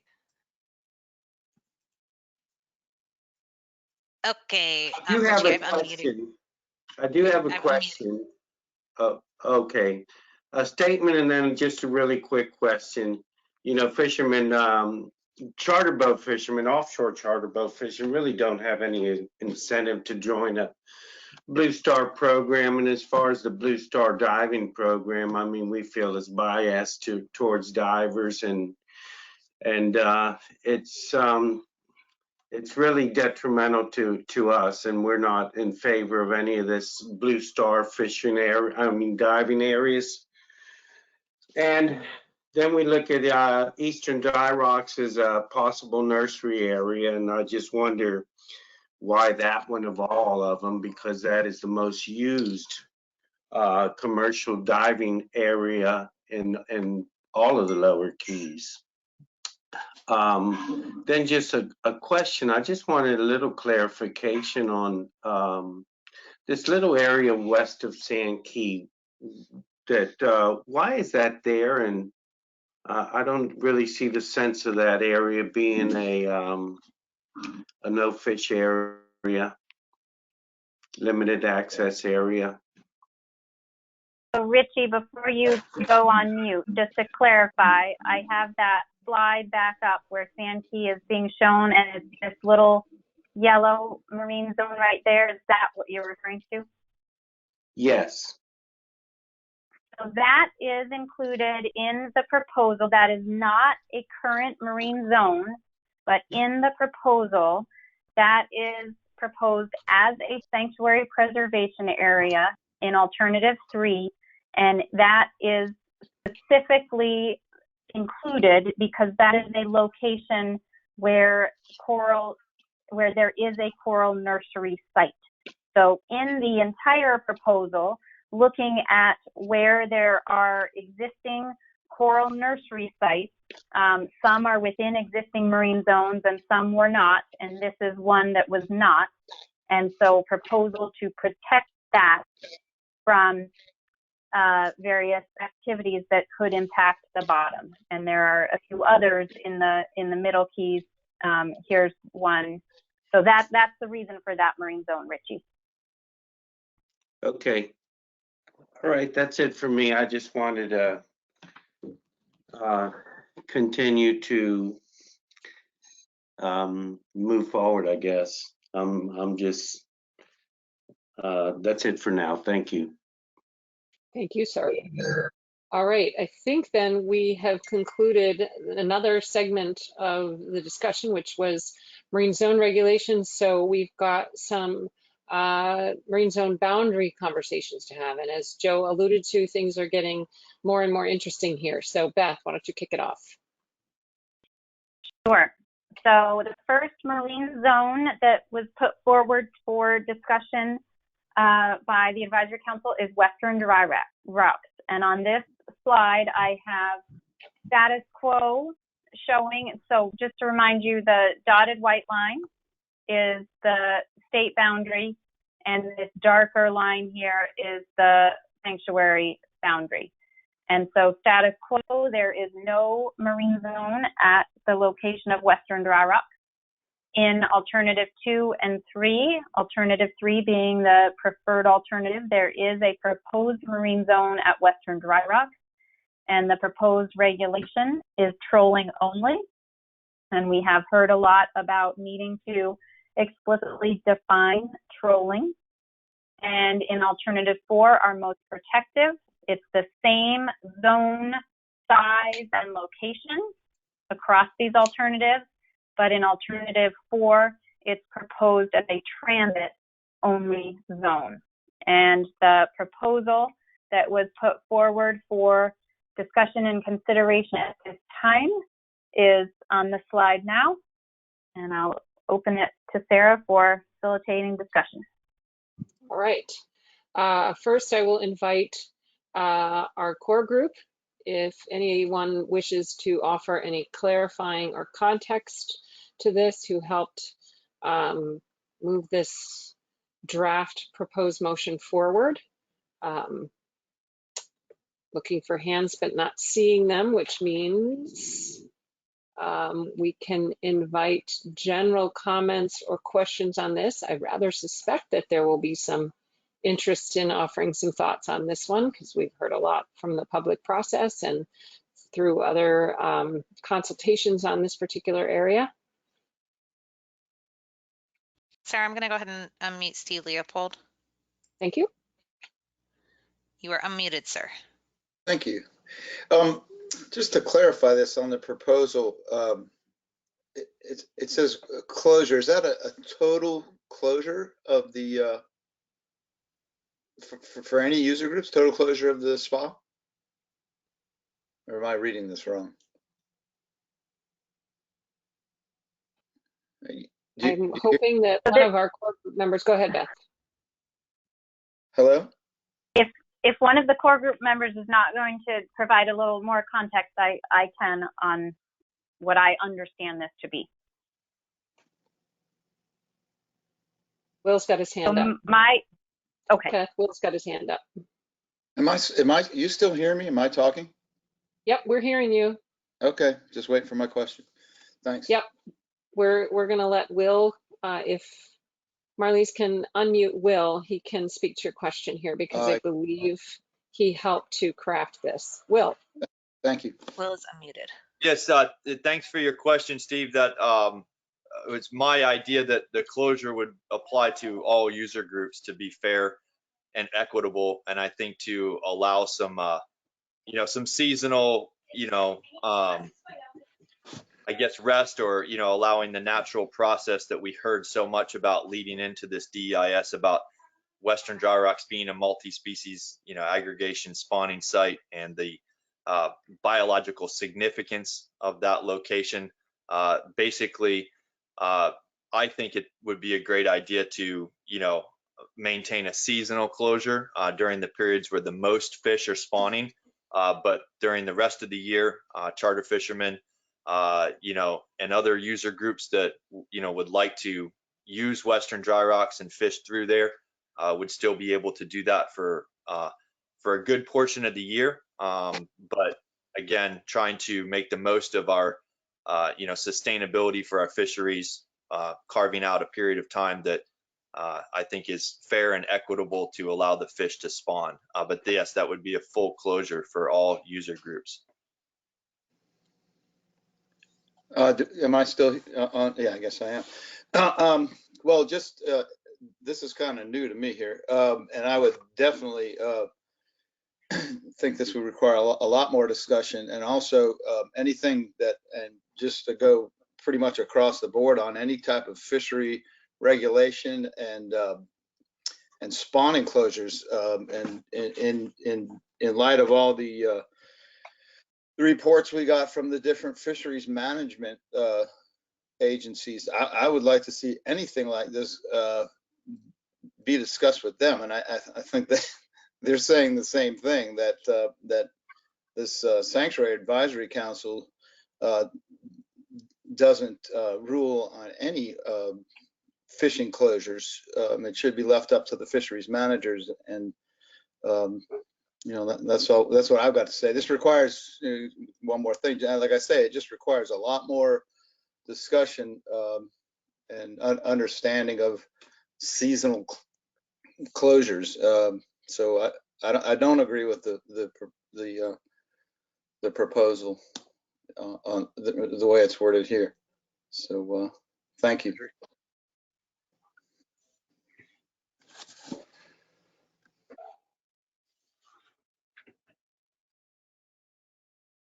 Okay. I'm going to unmute Chris Berg. Hey, everybody. Chris, you're muted.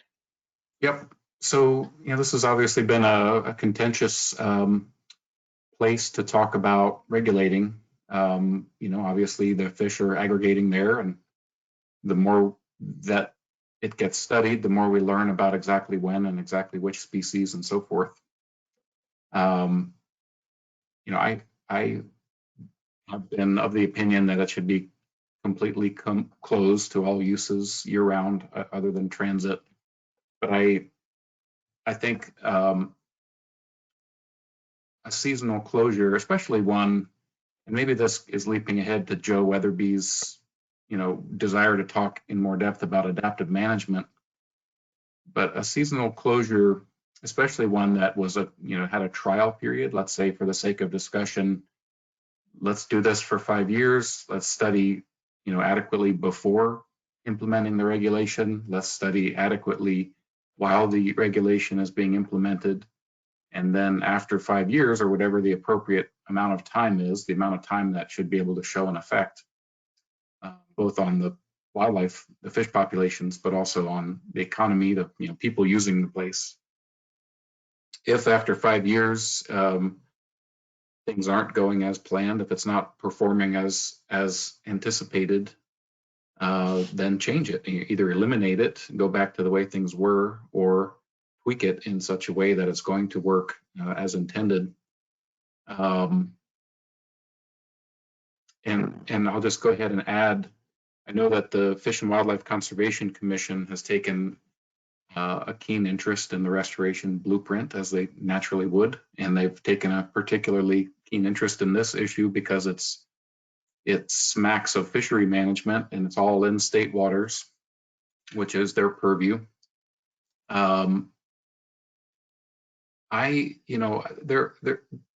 are a lot of reasons to protect this area and the fish that live there, and they do not all revolve around fishing. It's not all about how many fish you can take out of there.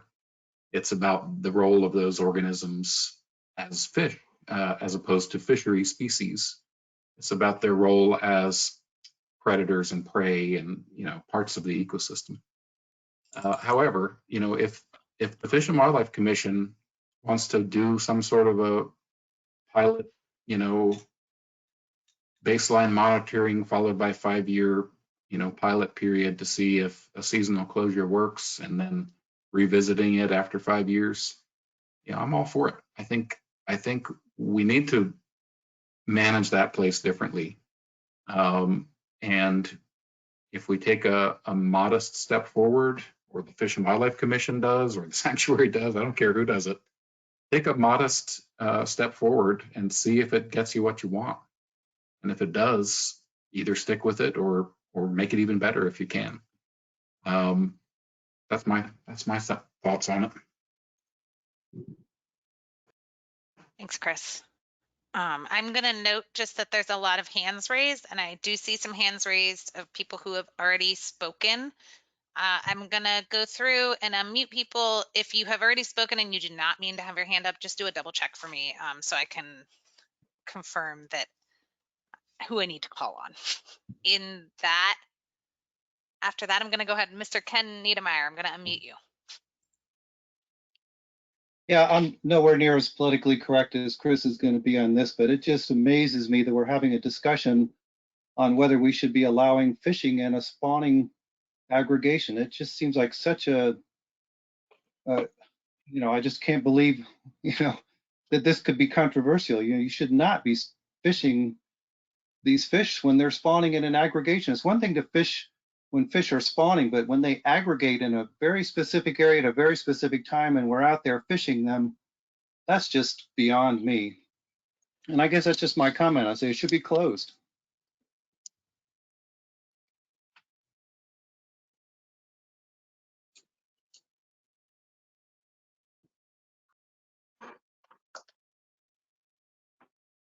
Marlise, do you want to unmute some of the others that have their hands raised. I see Will wants to comment, among others. Yeah, I'm sorry, Sarah. I must have been on mute. I had already unmuted people, but let me go back here. Will, I will unmute you. Sorry, I'm trying to keep myself muted in between, and sometimes I'm not unmuting. Will, you are That's unmuted. okay. Thank you, guys. I want to echo what Chris said about engaging with fisheries management and the application of adaptive management. I would hold off on for this particular motion until we bring up adaptive management, which is something I know Joe was working on, and I think is wholly needed across the sanctuary and specifically in regards to this site. So I think that further language can be added to this once we engage on that issue and come to some consensus on that. But I know that the state of Florida and other fisheries management bodies are considering this.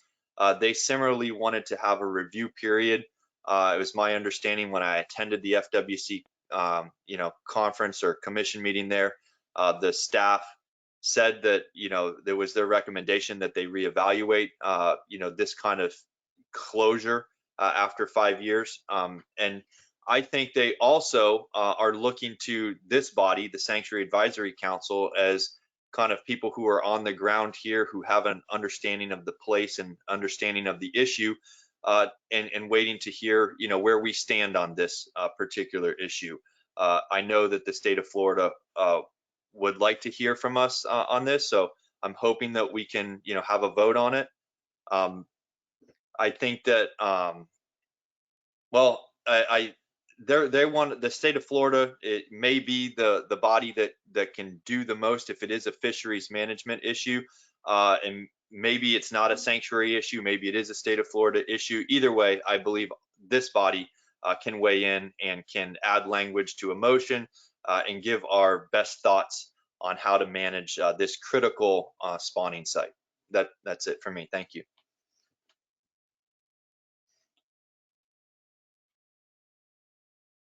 Okay. Thanks, Will. I'm gonna go ahead and unmute Mimi Stafford. Mimi, you're unmuted. Thanks. All the fishery biologist presentations that I have seen about this site have said the same thing, that basically this is a gem and we trade every other spot in the sanctuary for protecting this area. But that being said, the other thing that I have concern about is this being more specific about what the stated goal is, and then how one will determine you've been successful.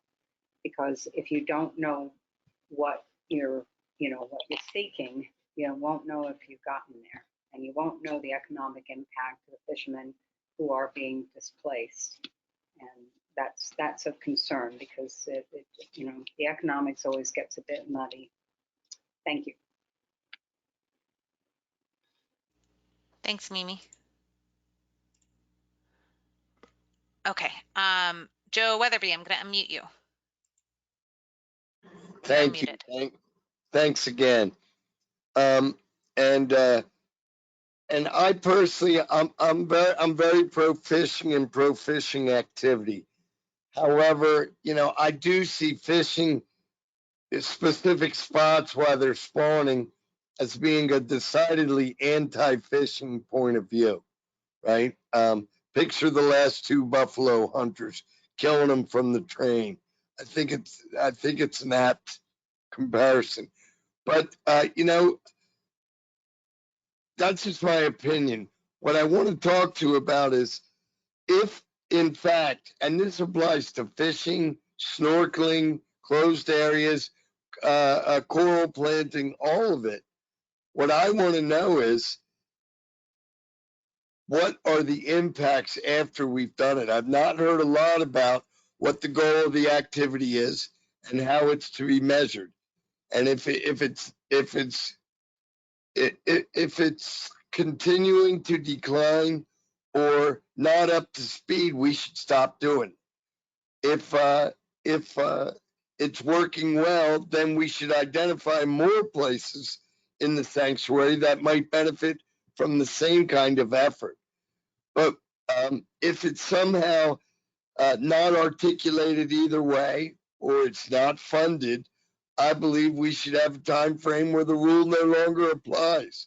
If we're not getting the data or we can't afford to gather it, then we should not do it. However, there are certain things that are logical, but I believe we need to be able to measure them. So again, I'm back to adaptive management, but that's what I have to say.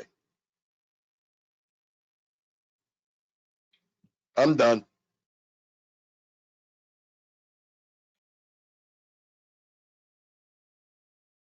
Muted again, sorry. Okay, I'm gonna. Go ahead. I'm gonna unmute Steve Leopold. You should be unmuted, Steve. Yeah, thank you. Just a quick question and then a statement here. But was this part of, and I'll ask you both of them at the same time, and you can answer me, and then I would be done at that time. But was this part of the original or the blueprint as presented in any of the alternatives? That's my question.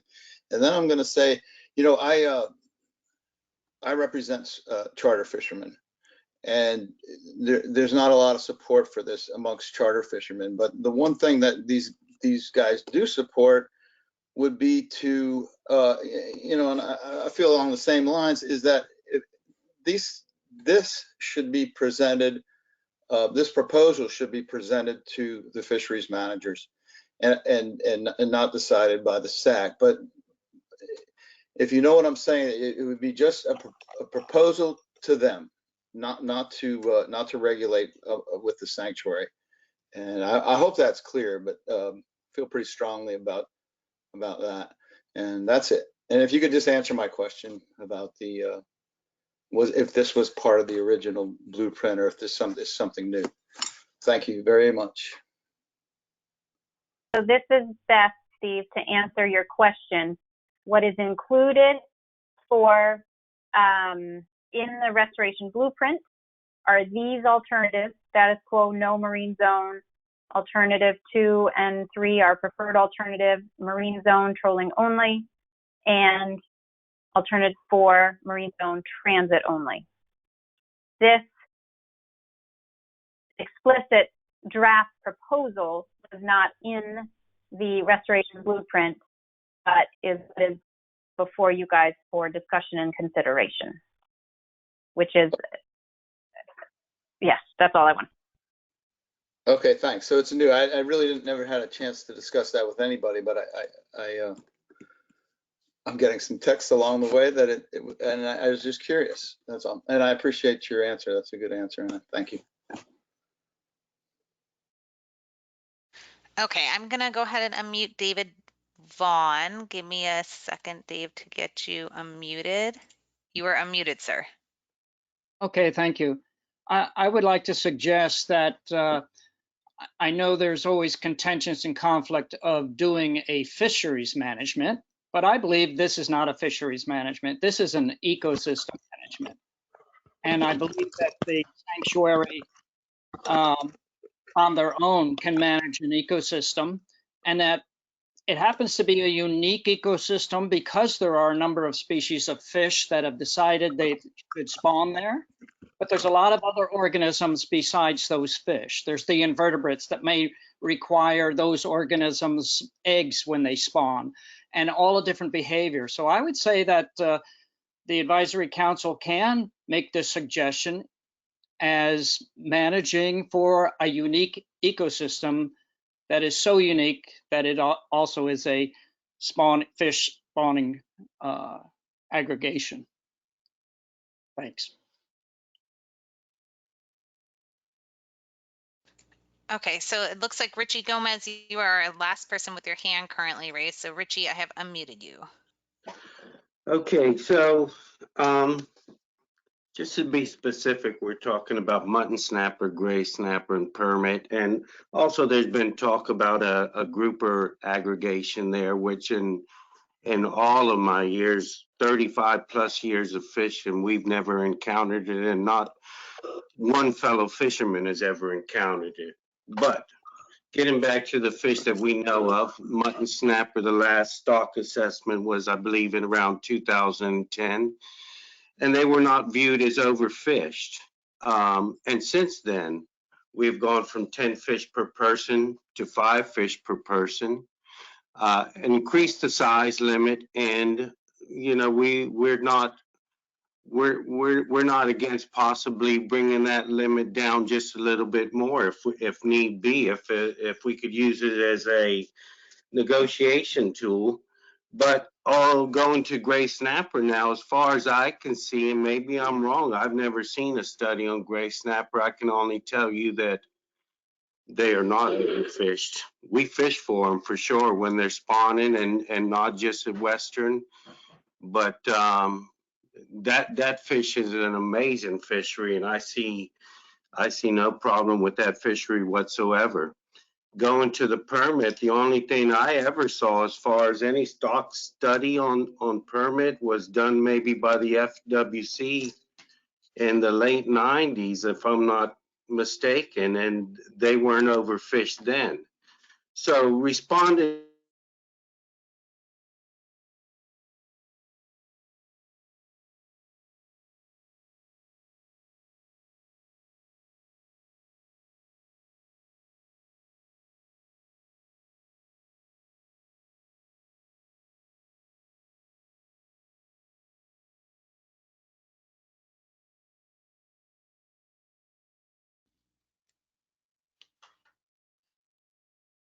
There we go. Do we have sound again? fisheries management. Okay. Sorry, we lost sound there. Are you with me? We are now, but we lost you for a minute. I apologize for interrupting. Can you hear me? Yes, sir. Hello, hello. We can hear you. I don't hear anybody. Okay, where'd we leave off? Yeah. Sorry. I don't hear. Where did we leave off? I'm not sure where I left off. Where you guys stopped hearing me. It was maybe not quite even a minute, so it wasn't that long. So if you can just recap for all of us, because I think we've got audio again. Not sure what happened. Yeah, so I don't even know where to start now, but I could just say that fisheries management should be dealing with fish and not the sanctuary. When this guy Dave mentioned about, you know, the eggs being important to the ecosystem also, and to the organisms at the bottom, I am sure that fishermen are not going to catch all the fish, and these eggs in abundance will still reach where they need to reach. So you could lean on that if you like, but it really doesn't hold water. The fact is that fisheries management should be governed by fish should be governed by fisheries management. Then I just have one little question, and that's it for me. I was just wondering why Will was asked to be a part of this draft proposal, since he doesn't even fish in this area. I mean, where's his expertise? That's it for me.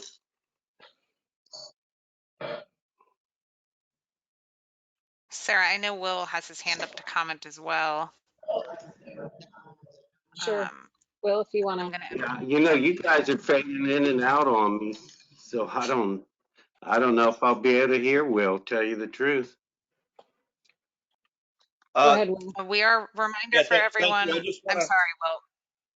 That's okay. I know that we're running short on time here, so I'll make it quick. I think Dave Vaughn speaks to a very important part of this, which is that the new thinking in fisheries management is actually habitat-based approach to management, which is considering both, you know, the fisheries management component as well as the actual geographic area and location.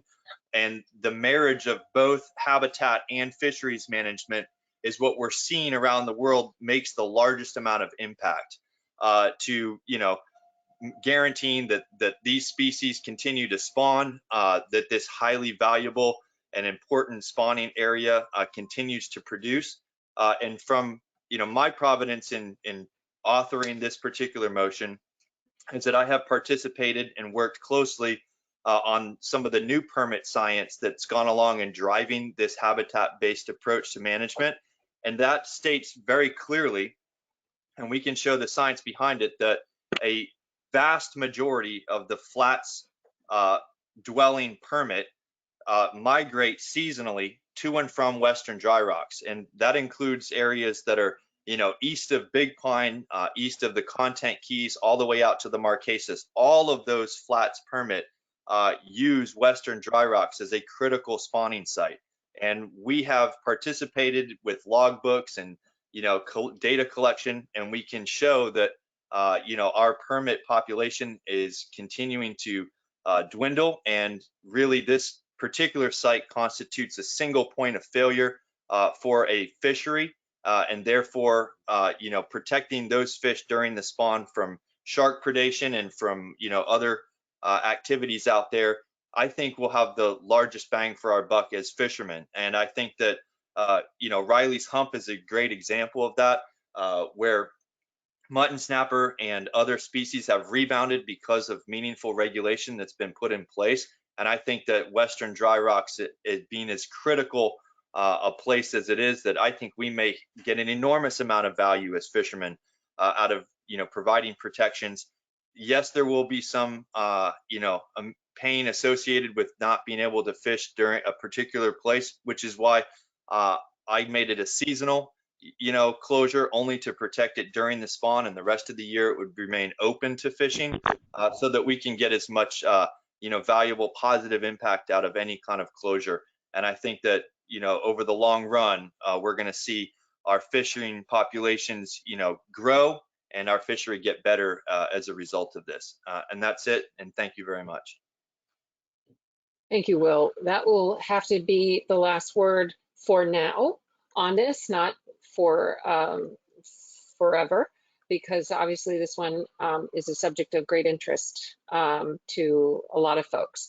I want to thank our core group members who volunteered to help us create these proposals, these draft motions for consideration. That was extra time that those members of our Sanctuary Advisory Council stepped forward and offered to do. So I'm really grateful to all of them for helping to do that.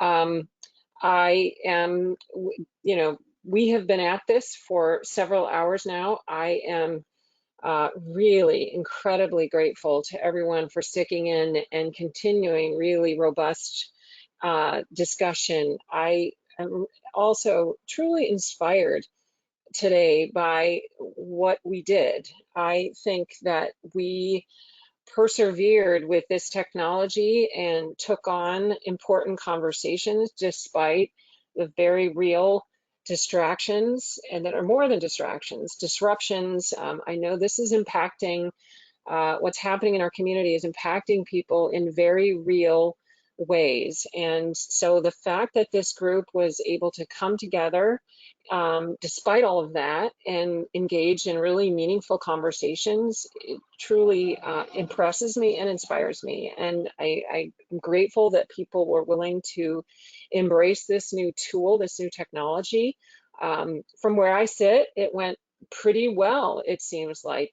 That said, I realize I don't have all the information. There may be many people out there that were trying to participate and frustrated that they couldn't.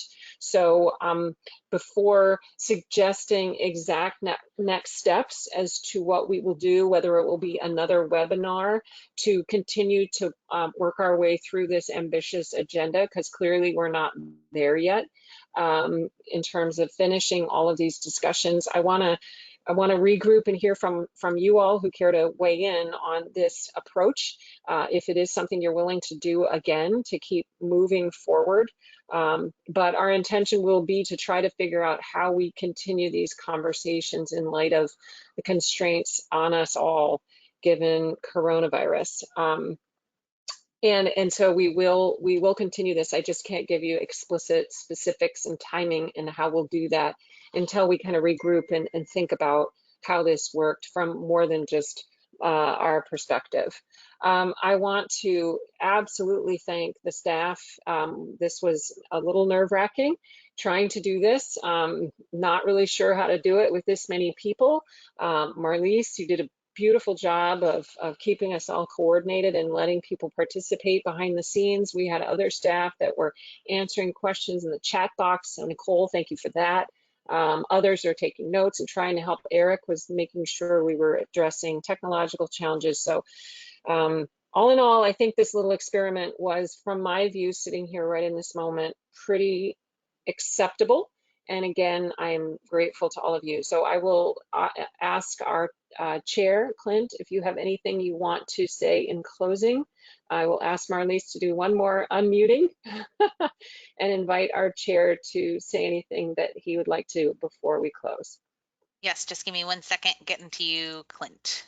Okay, Clint, you're unmuted. Thank you very much. And Sarah, you really kind of hit all the points that I wanted to say. I think today's webinar went very well.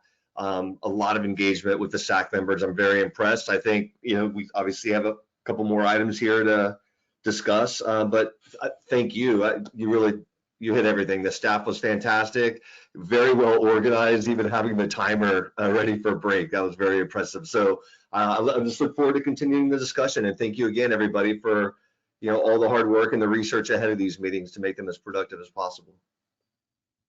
Thank you. Thank you, sir. Everybody, I hope that everyone can continue to stay safe, stay healthy, and we will look forward to being able to be with you in person once again, hopefully before too terribly long.